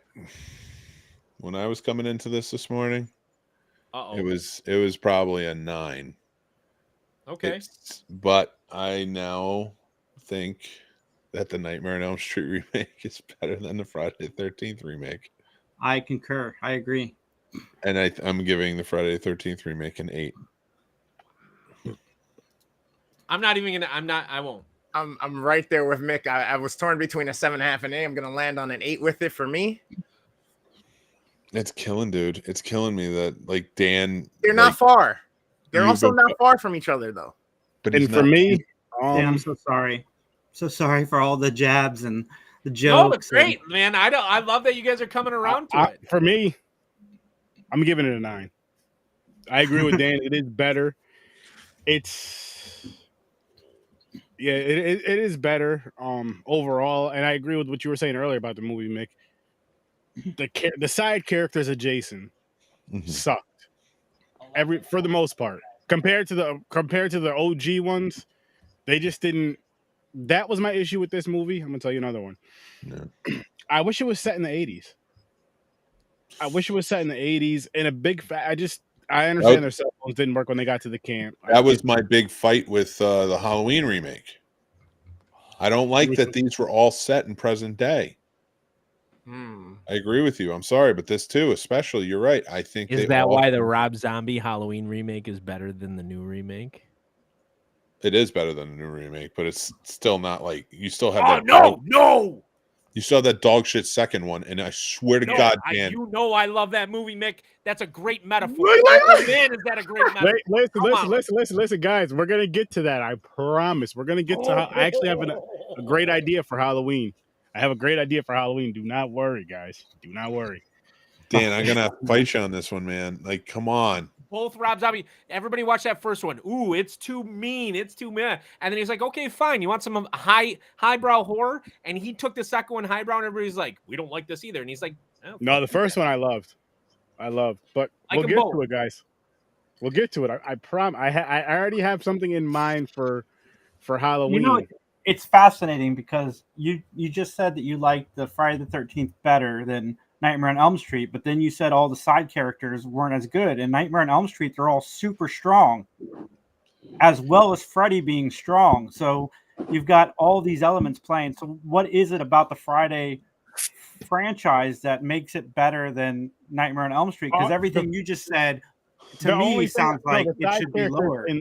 The side characters in this one, the remake, are not as good as the original side characters in Friday the 13th. Yeah, no, I know. But I beg yeah. to differ.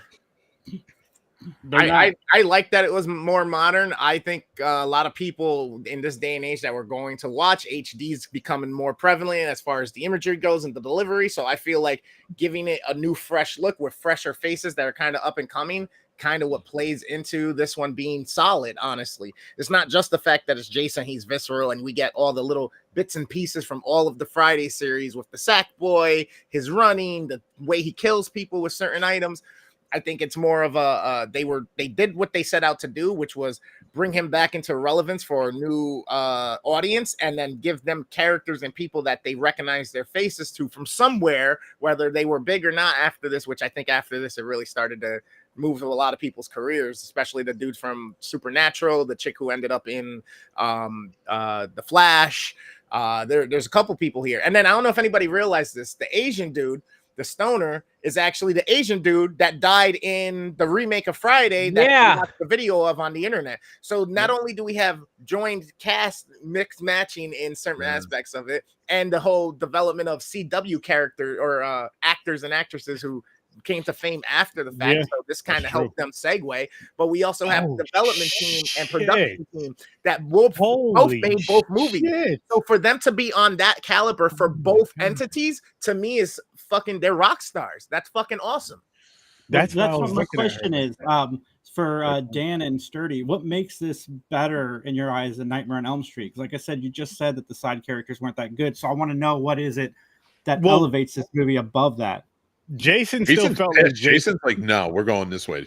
We're taking a walk over to this. Sturdy go, and then I have a very thorough answer for this because I've thought about it. For me, Jason was still super Jason badass how he is. He was still super violent like how he was from starting with, let's say, 6. Starting with 6, where he really just started ripping people apart. He kept that going in this remake. My counter to that is he kept that girl in his basement.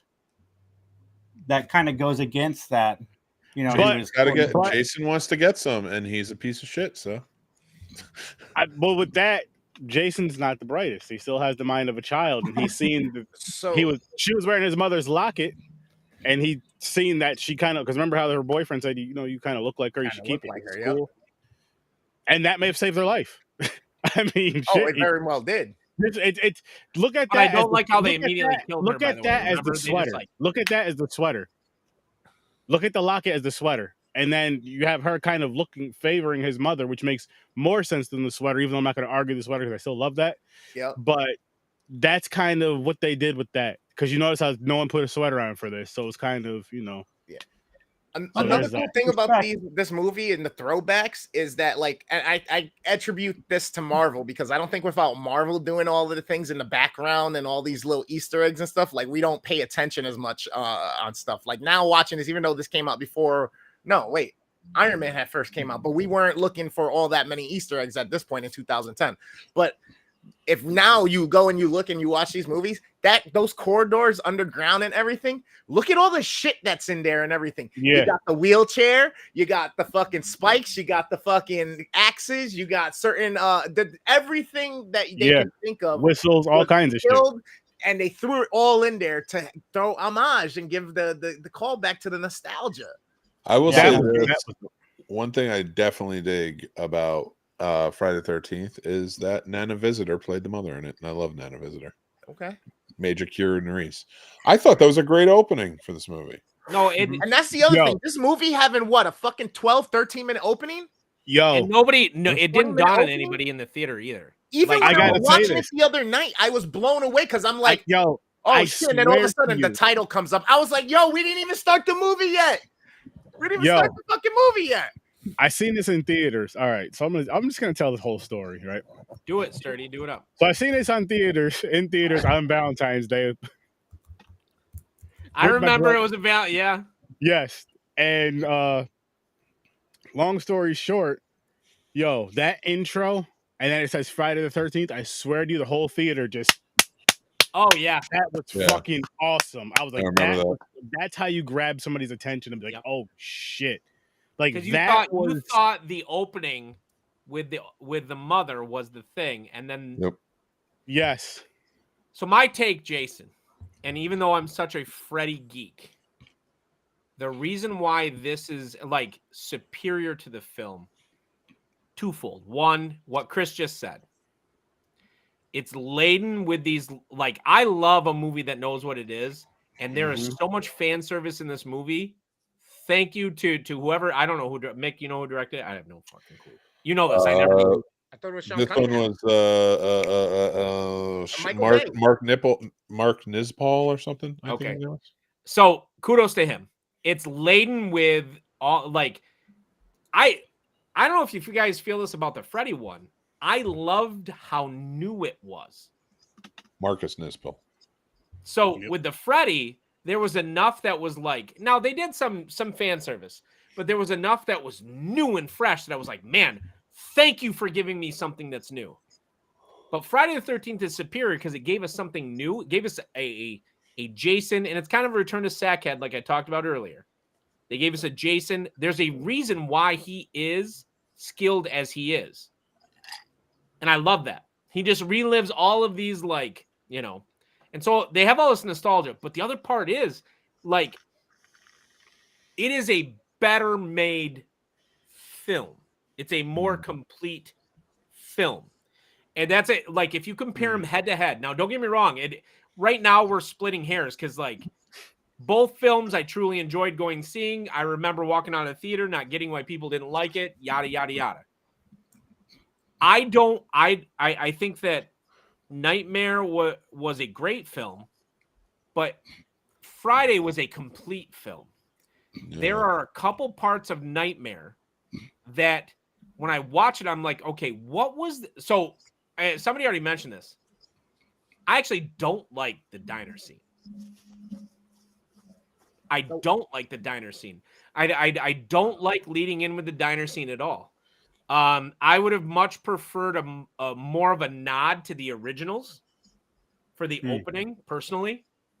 I love the like religious imagery that takes place in the beginning of Nightmare on Elm Street. I really like that. And they didn't do that. They skip over that part. There's no, and that's why, like, I think it's better that the Nightmare remake has no softness to it, which great. I appreciate it for that. But like that softness at the beginning of the original isn't there, and I think that's a huge missing part. Right now we're splitting hairs, right? Like we all agree we both end up liking these movies, right? So we're splitting hairs. Oh yeah.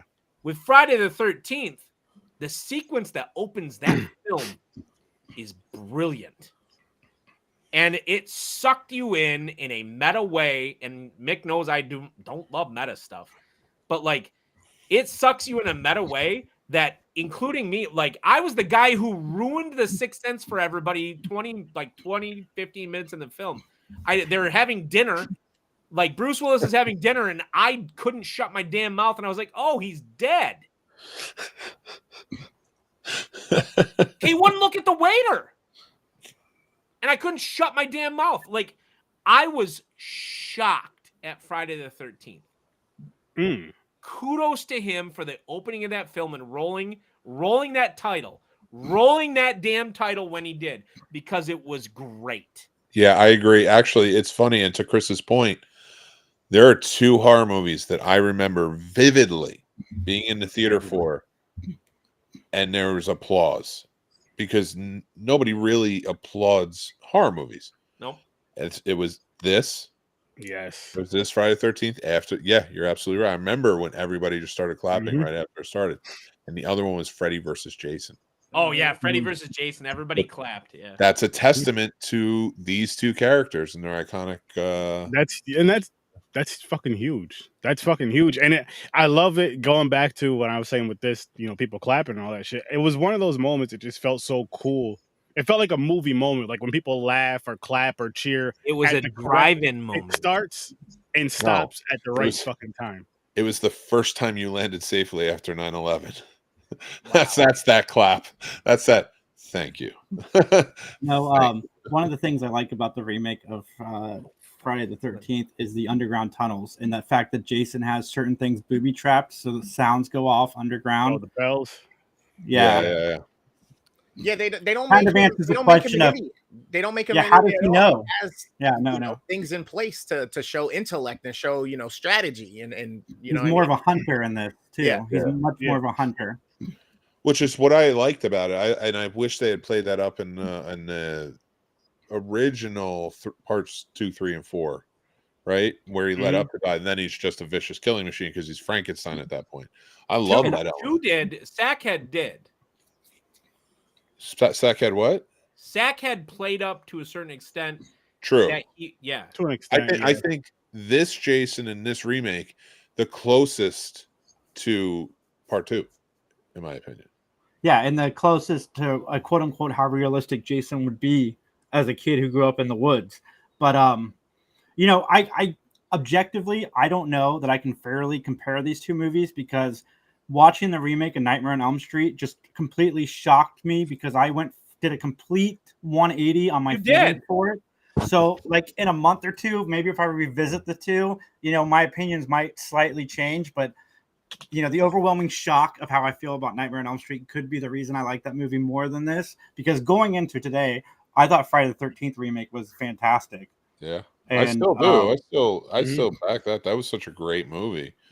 Yeah, I mean, neither one is that. So I would put Texas Chainsaw, and I did the remake in my.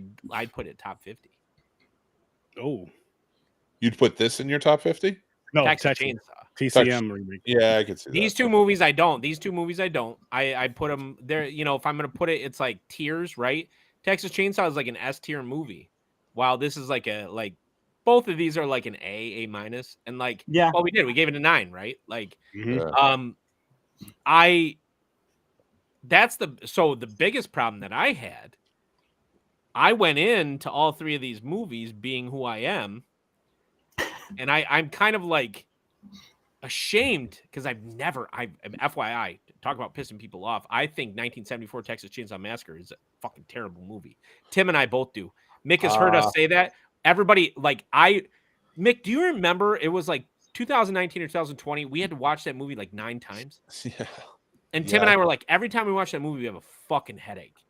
I don't disagree with that. I do. There's a lot about it I do respect for filmmaking, but it is not a great story. It is not told well, and like, yeah, and like bonk on the head. Okay, next person up, bonk on the head. Okay, next person. Oh, it did a little running, bonk on the head. You okay? Meanwhile, 2004 is like that is the closest thing to a non-Shining or Alien horror movie that's perfect. You know what, Dan? My opinions of Texas Chainsaw Massacre are not great either. I like the first one, the original one. I thought was fine. But any of the sequels, 2, I hate 2. I thought 2 was atrocious. I disliked 3. Next Generation, I thought was horrible. I'd rather watch Next Generation's I love that movie. I'd rather watch the Netflix one before any of the other sequels. I've never seen it. All right. We are getting way off base here. So, Sturdy, we know you have a lot of verses planned. Sturdy is loving every second of this. We're going to get him out of the way right now. Okay, what's up next? No, I have some shit planned, but we'll talk about it when that one's coming because that one has a battle up against something anyway. But the Netflix one, Jason, really? The best thing about that was the bus scene. Yeah, it's a good slasher movie. I thought that it was a good slasher.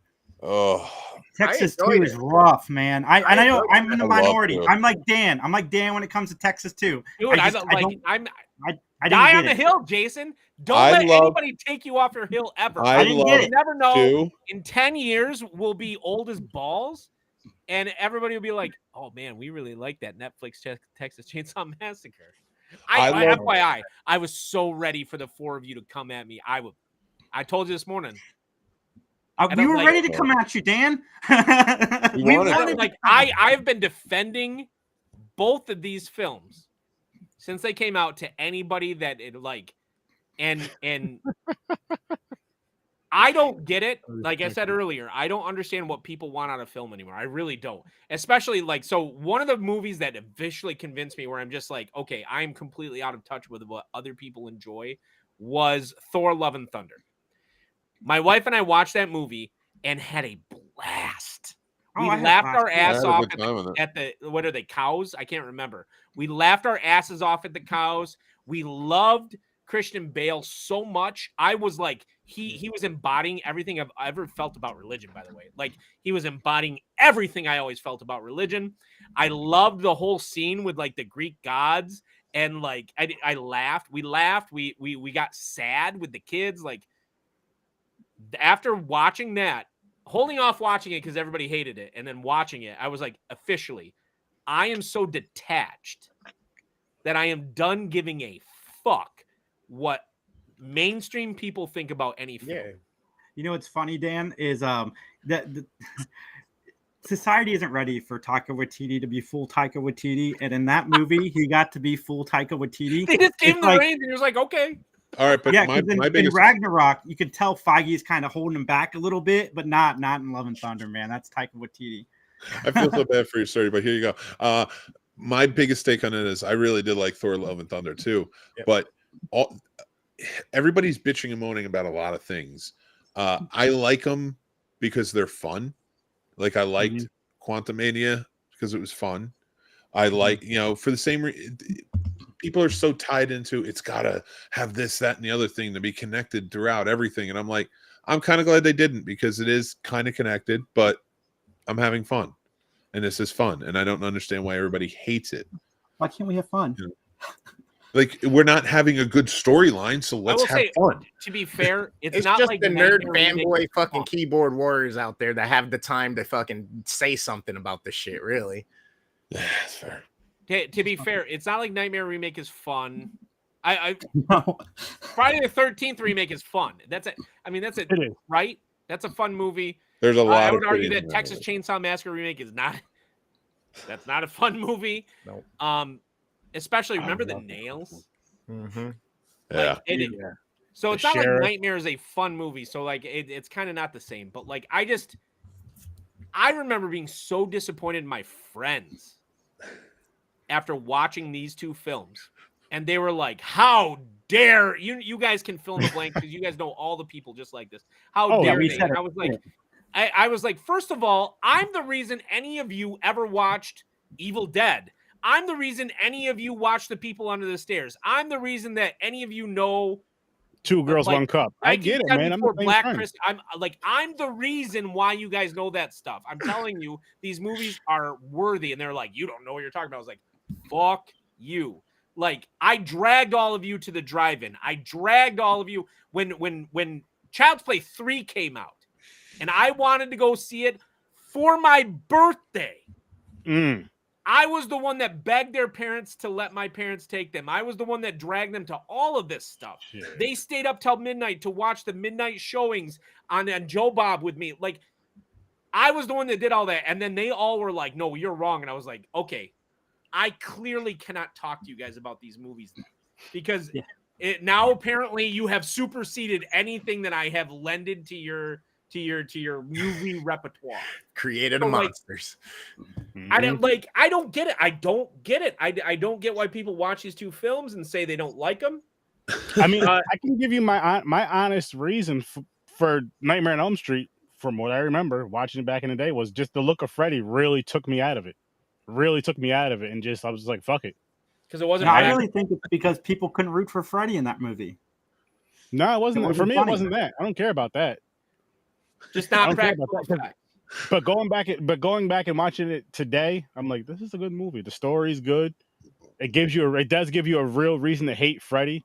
And he was back to being scary again, I guess you could say. And scared me. Both these movies scared me today. A couple scenes. Well, they didn't scare me, but I'm just saying he's like back to being scary. Different as like an adult, right? If I could interject for just a second, Sturdy, if I remember correctly, both the original Nightmare on Elm Street and this Nightmare on Elm Street remake have proven one very distinct thing. Freddy does, in fact, not enjoy the dark meat. Hey, man, you guys are all Freddy over the versus place. Jason changes that, though. And that's why it'll be the best in the series. How do you, Sturdy, how do you feel about the fact that line wasn't written in? I was fucking hilarious. Okay. When I watched Freddy versus Jason in the theater, and then she said that line, and I have a soft spot for Kelly Rowland. Man. She's hot. I mean, she's hot. She's hot, right? Yeah, so shouldn't you have a hard spot for her then? But she says that line, and everybody knows exactly what line I'm talking. Yeah.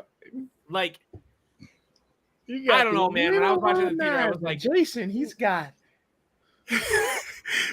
Boom. And the kids now call it their Ooh. what cringe, isn't that they like? Yeah, I guess. I think They can cringe watch was like a kid shows generation ago.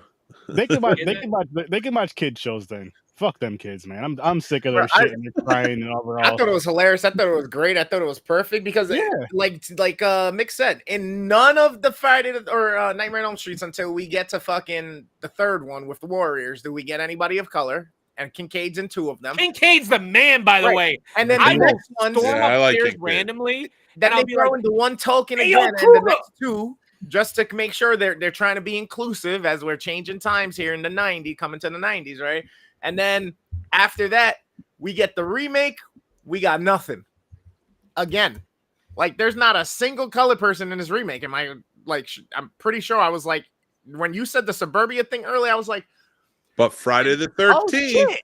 The remake is intentionally not. Here's the other part, like as far as inclusivity, sometimes you can take a film, remove inclusivity, and prove a point with it.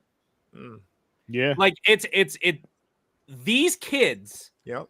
are the epitome of privilege. Yep. And so like I love this message in this film because like it's like, and this is why Mick has had this conversation with my brother as well. My brother doesn't like this movie because it's like there's nobody to root for, and he's right. Like I don't actually root for the protagonist of the film. I'm like, man, you are a snotty child. Like sometimes it's okay to have a movie where it's like, okay, everybody is kind of shitty. Yeah. I don't feel like, I don't know. I feel bad for the children part, right? Yeah. But I don't feel bad for their teenage selves because, like, their first instinct is our parents were wrong. And then the parents' first instinct was, we're going to do this without actual justice. Like, so many layers on top of layers of, like, pointing out shit that happens every day. Yeah. Presumptuous entitlement. Yeah. Listen, just call it what you will. I privilege. don't give a shit. Somebody did something to my kid. See? Word. Oh, I get that. Yeah, I mean, it could be That's why the entitled new to do Nightmare whatever. was more realistic. The remake, but- because I'll end I- your I went to bloodline. court. Yeah, go right Yeah, ahead. I'm almost positive one of them was a lawyer. You know what I'm saying? I am 1 or 10 of calling them my are friend. lawyers. You know what I mean? Like Yeah, to the make dad sure that of the he so gets there were the worst the sentence. He female goes and to the male worst protagonist. prison. Like somebody slips somebody a couple in the commissary to make sure he gets a little extra when he gets in there. You know what I mean? Like, No, it's true though. It's true because I feel like for the most part in real life, outside of movies, a parent is going to do what they got to do to protect their child, yeah, and it's just going to be that, and Yeah. rightfully so. And that goes even with like in the animal kingdom. Like that's one thing that an animal will do is protect their young, and if they have to kill, they got to kill. When it comes to that shit, I get that. Nobody touches But my child, and I will get to them before the cops do. I promise. you'll actually do something about it. Yeah. That's the thing.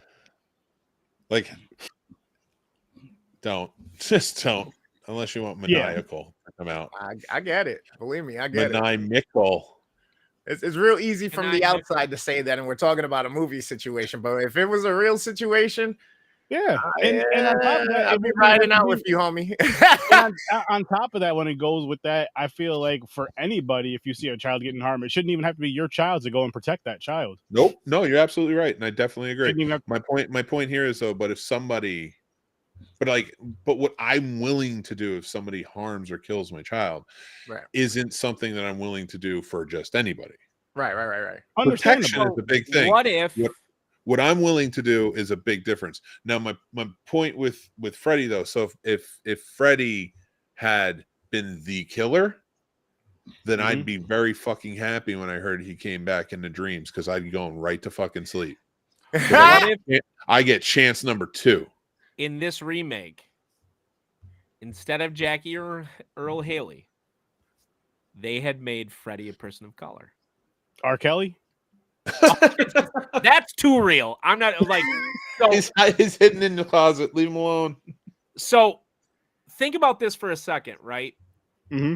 The treatment that England wrote that they originally explored for the reboot was that Freddy was innocent, right? No, not near. Wait, in the original movie or in the reboot? You mean The In the reboot. reboot. So The reboot. when everybody did their treatments, Robert Englund rewrote it and basically was like, "Have we ever explored the idea that maybe he was innocent?" So you make Freddy a person of color, and everybody knows that in the 1970s and 80s, blame the black man was a legitimate like police strategy. Shit, that's still here in 2023. But I'm sorry, I don't mean to laugh at that. no, it's Fucking true. Sturdy, you're fucking zingers sometimes when somebody says some Listen. shit. Just So- fucking for me, thank you. Of course. Think This- about this for a second, and then suddenly the turn really is that he's guilty, right? Just like in how the plot plays out. Mm, How do you feel about that film? That you have these two. So you have these two. Think about it. so the Midway twist through is the movie, actually they're a like, twist. he's actually potentially innocent, right? Midway through the movie, he's potentially innocent, and you're playing off on all of those white privileged, white bread people that have white guilt and don't actually wear it in a heartful way, but they wear it as like a shield or some shit. Mm-hmm. And then you end up that he actually was guilty, and the two people, like, let's say they killed their parents because they think their parents are like these vigilante pieces of shit. That would be Dude. interesting. Dude, I would- no, wait. I want to go back real quick because fucking Dan, what you're describing is Candyman. Except he wasn't And I'm guilty. describing a real Candyman plot instead of one that involves bees. You son of Listen, a bitch. Wu-Tang, Killer Bees. That is fuck the yeah. I fun. was That's waiting for somebody to pick up on what I was saying. I I'm picked hiding up on. I knew where you were going with it, you son of a gun. Candyman. I love that. But movie. no, okay, seriously, like I think there's a lot of possibilities in this franchise, and I think the person that needs to lead it is the two brothers. So people, actually, the brothers who directed the Stranger Things, and they've already proven they can do Freddy. This is Vecna, right? Like, True. give us this movie gave us something new. Friday the 13th didn't. I'll say that. That's my criticism of Friday the 13th remake. It didn't give us anything really new. But I appreciate the fan service, and I thought it did a better job than the Nightmare remake. But imagine Wait a giving minute. it to It gave us an Asian. There was no other Asian in Friday the 13th, was there? Or am I Yeah, mistaken? no, it's the one kid. Yeah. I don't remember. I don't They remember. didn't But, say like, that it worked. You know what I mean? do you They guys just made it remember so- that disgusting scene where he chugs a beer out of his shoe, though?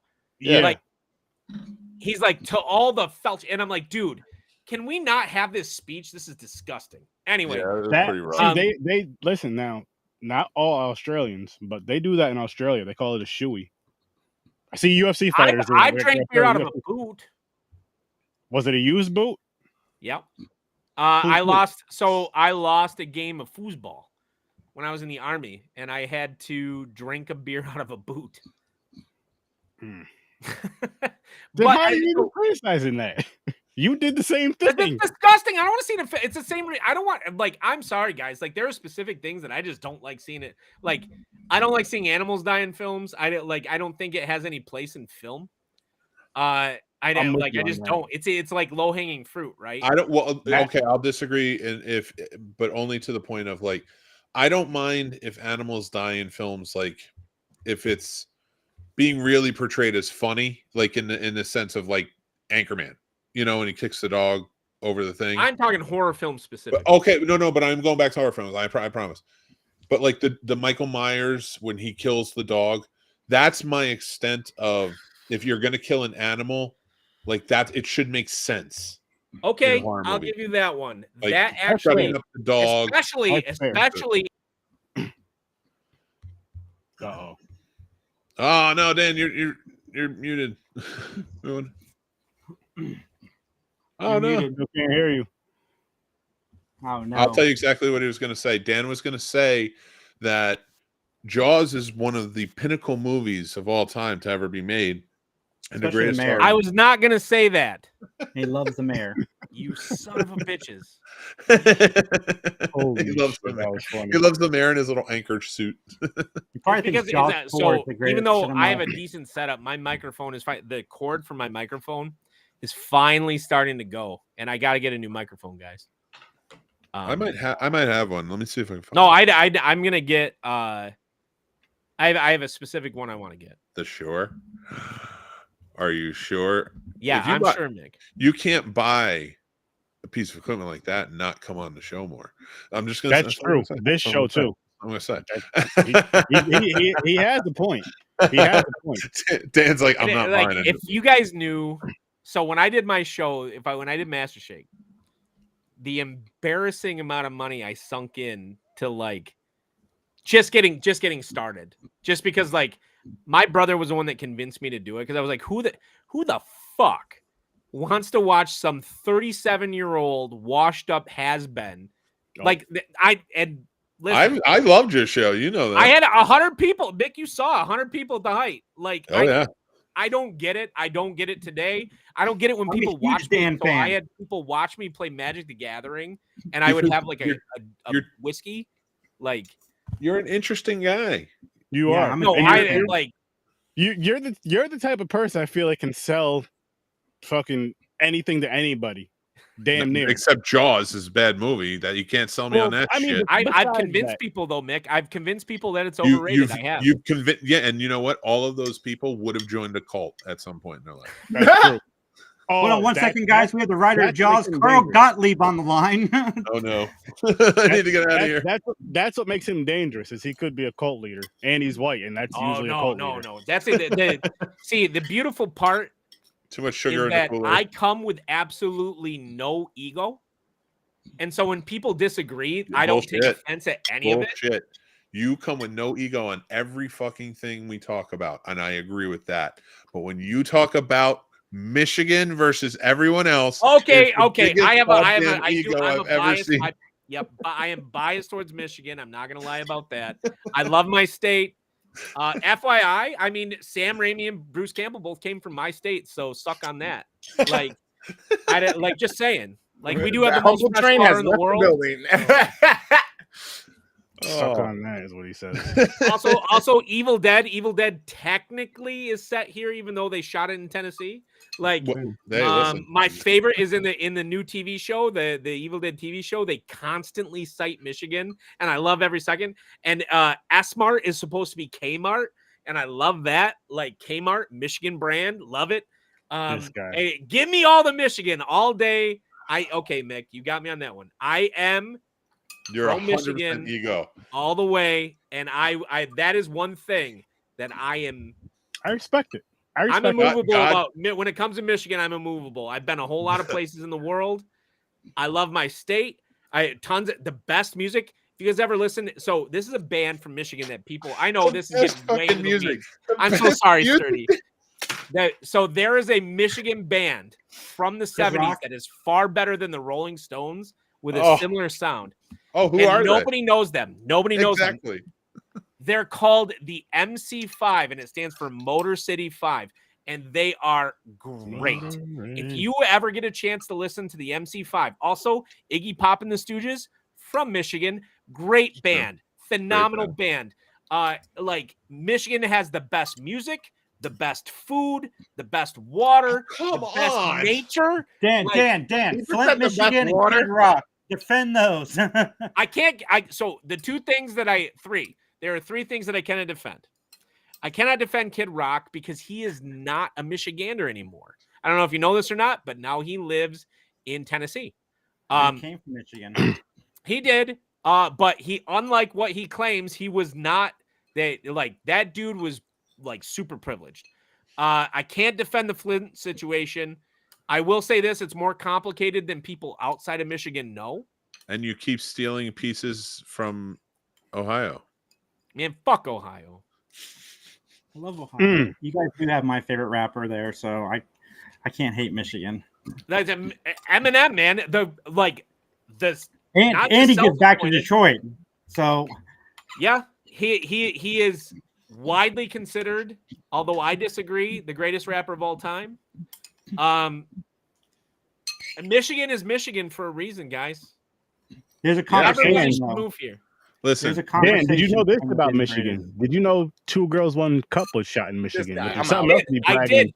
I have a friend who went to college. How do you fucking know that, Sturdy? How do you fucking know this? I have a friend who went that. to college. He is a I have a super friend who fan. went to college with one of the two girls. Oh my god! Two Oh my sturdies, God. one cup. I gotta Coming get off soon the to a show. video I have near to you. leave now. I have I'm to go just to bed. Mick. I did that for you because I was just trying to show you how I can throw that into an Don't episode. say you at did it any- from at Mick. any point. You didn't do How it do from you Mick. know it? You had to. You what did you do? Read a fucking book on the whole thing? No, actually, I can made that see up. why Dan I knew. made- He knew I just made somebody that who up. knew them. No. One of the Where's girls, Mr. Mick. Sturdy? One of the He's girls. the one who created the wiki page. Just want to tell you. Where's Mr. So, Sturdy? We got to talk to her I- about your obsession with this. I can't speak to whether she was born here, but one of the two girls from the video went to college with a friend of mine. Now, this could be urban legend. I already said earlier, I don't read internet shit. So, according to one of my friends from college, he went to college with her. That's awesome. He was So, hilarious. she might not have been born here, but for a year, according to him, they both attended the University of Michigan. So, All right. You know what? Either I would have got her autograph. I would have got a paper cup. Could you sign this, please? here's the deal. Here's the deal. We're either gonna wrap this up or we're going until 12 o'clock and we can, all rein in Taylor's new 1989 version. Fuck that. I'm just gonna. You want a controversial take? What? Her 1989 isn't as good as Ryan Adams' 1989. There you go. There's a controversial take. Didn't she But already have an he's saying album called 1969. Not He's saying- Brian Adams, Ryan Adams. I don't know who that is. So Ryan Adams is like a I'm folk confused. guitar guy. Me too. He I don't know who either of he them did a are. cover album 1989 where he covered all of her songs. Now, this, and I'm biased. Admittedly, the only Taylor Swift album I like is the newest one, Midnight's or whatever. I But like Folklore too. Ryan Adams' 1989 is better than her 1989. I like I will- Midnight. but I like she wrote the Folklore. music, so give her the credit. And Evermore. All right. I Whatever say the two Nightmare on last Elm were. Street is the best. Yes. I disagree. Dirty, we really like. You know what my disagree. favorite part about coming on these shows is? It's like my classroom when I taught. Like, man, all topics are considered, and I think that it's important that people are willing to explore anything that is relevant. And we always come back to our point. Bring us back, Sir Sturdy. Bring us back to gravity, sir. I'm bringing us back to Jason is better than Freddy. And I know I'm outnumbered on this, but that's perfectly fine. This just I shows know you, I am. I know I am sturdy. I know I'm better than Freddy, but in the movies, Freddy is better than Jason. Highly disagree. And I don't know any Freddys, so you may be better than Freddy's. I don't know any Freds. I don't know any. I'm better. I don't know Freddy either. Oh shit! I don't think I know any Freddy's. I just have one question to ask. Because Yes, if, you know a Freddy? if we Hang go on, based on what Mick said earlier about what's in the stores, does anybody ever see a sexy Jason Voorhees? No, only sexy Yeah. Freddy's. Actually, No, yeah. Shut up, Jason! I've seen a sexy Jason Voorhees. Yeah, I'll I was bet just you at Spirit $1,000 Halloween. there's The a sexy sexy Jason Voorhees. Jason. What made it sexy Sexy that it was covering Freddy? the chick's face? She was a 4 and became a 9. I'll bet you it's a mask like this. I'll bet It's you a it's a mask costume, like too. this. And It's just a like costume, a sexy and then jumpsuit it's, or some shit. it's the costume, and it's the same thing what they do with the Freddy. It's a little cute Sexy flannel. paint. They have sexy sexy Ghostbusters, dude, where they look like they're fucking delivering a package. Oh, It's insane. Dirty. I tried to share my screen with. Oh, here we go. Okay. Oh, hang Oh on. shit! Here we go. Oh no, this better not be two girls, But one hands cup. I down, quit Freddy the is internet. always going to reign supreme over Jason. I swear to God, I'm going to quit the internet. Disagree. Okay. That is not Jason, though. He doesn't wear none of that in the movies. It Freddy doesn't doesn't matter. matter. But it's Do you think any of them wear what they're wearing in the movie? Absolutely not. Absolutely Listen, not. The women all wear a sweater dress that is striped, okay, for Freddy. But it's sexy. Freddy's not wearing a Jason sweater Voorhees. dress with the V-neck cut out so the titties can hang. you know what the hottest Halloween for me fishnets. probably ever was. Well, If Freddy was Frida, he would have. This is gonna sound so. I went as like a mafia guy with my friend. We both had like I can see that. full mafia suits, and my wife at the time was not my wife. whose she wife went- was she?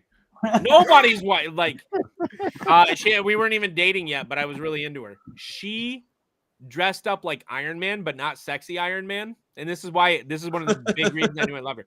She had her mom re-sew a child's Iron Man costume. Nice. That's awesome. So she went as like Iron Man, not like, oh, sexy Iron Man. No, she had fucking Iron Man on with tennis shoes.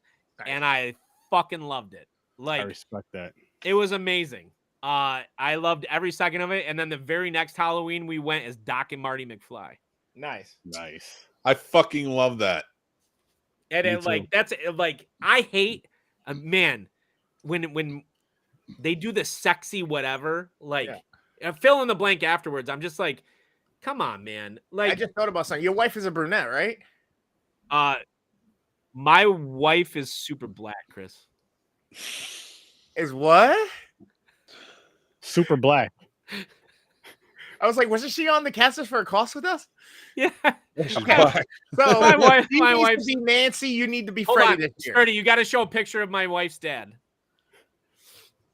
You need to be Freddy. She needs to be Nancy this year. Because this drink right here. Wow, that's your I dad. didn't do that.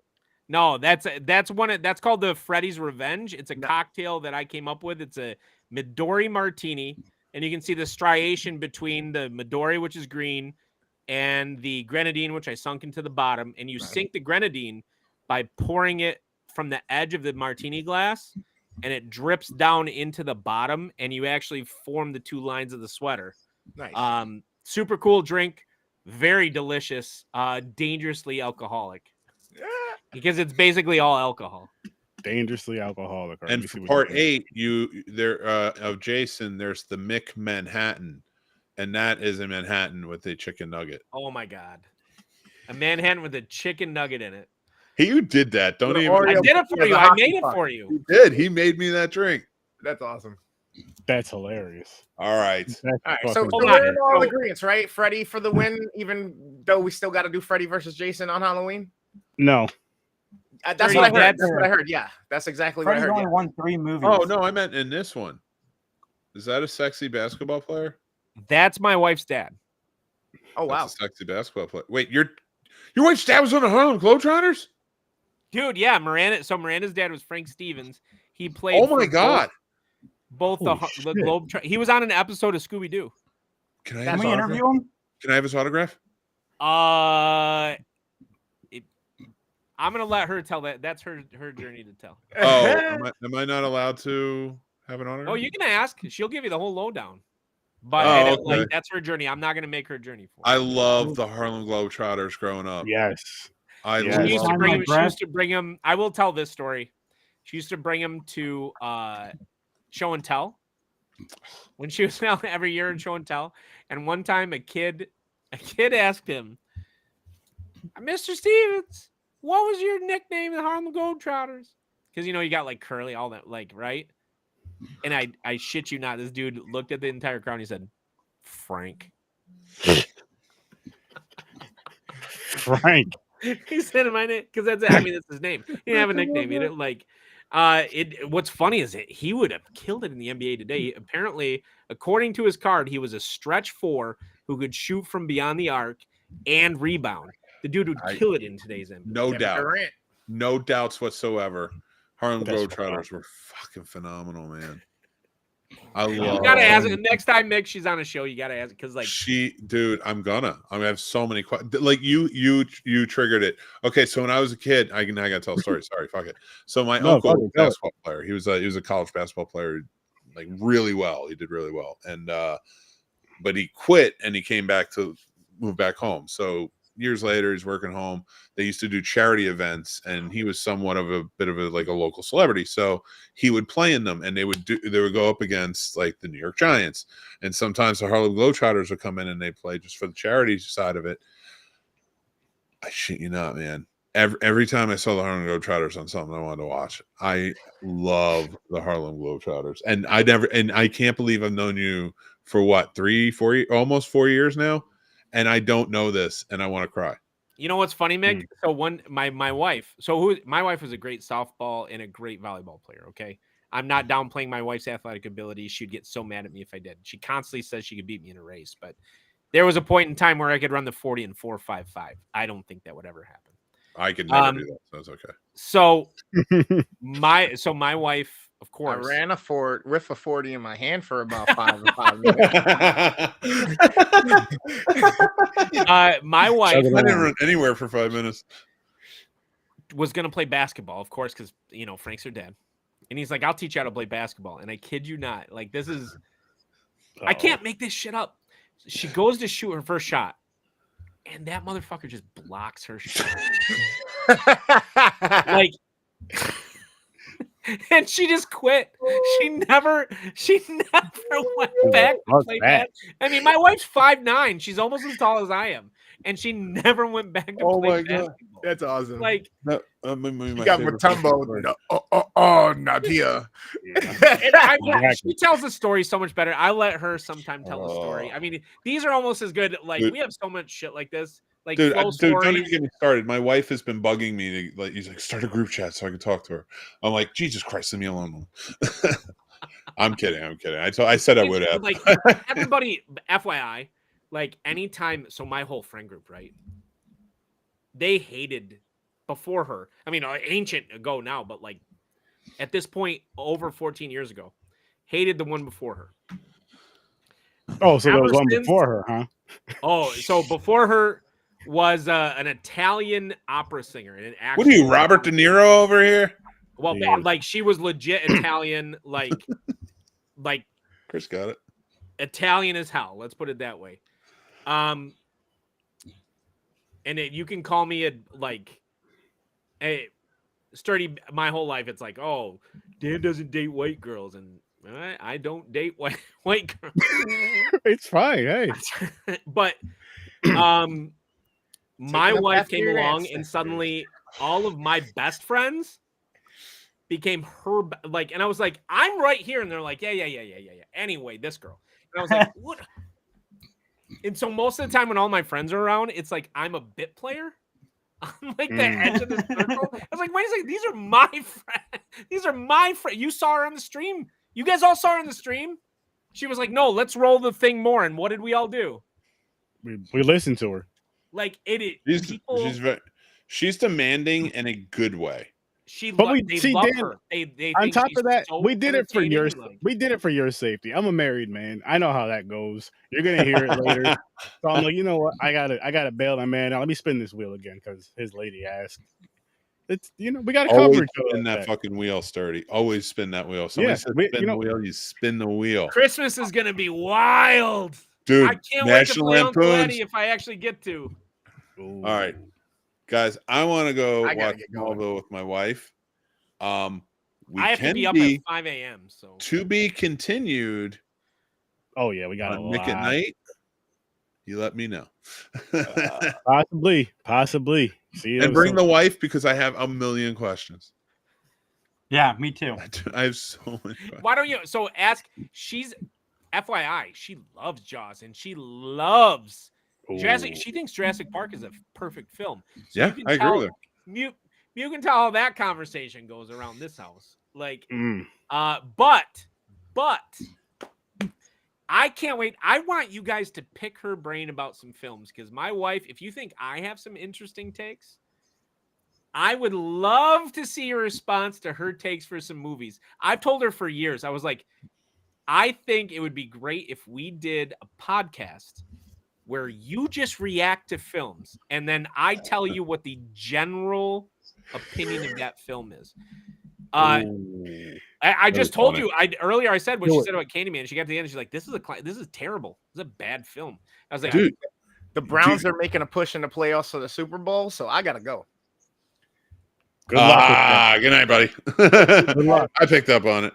Hey guys, Gamer, come catch me. I play Fortnite every Friday night. You can catch the YouTube channel, over 600 videos. He isn't actually the worst Sunday, ever. We're going to be doing a raid-a-thon over on Twitch. There's Sturdy's a part of it as well. Love you guys. Peace out.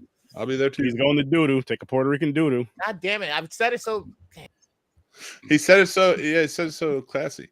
I will say this to you, Dan. Bring your wife tomorrow, man. Come on, tell stories. I love stories. I told you I can't make it tomorrow. We're going to the lake.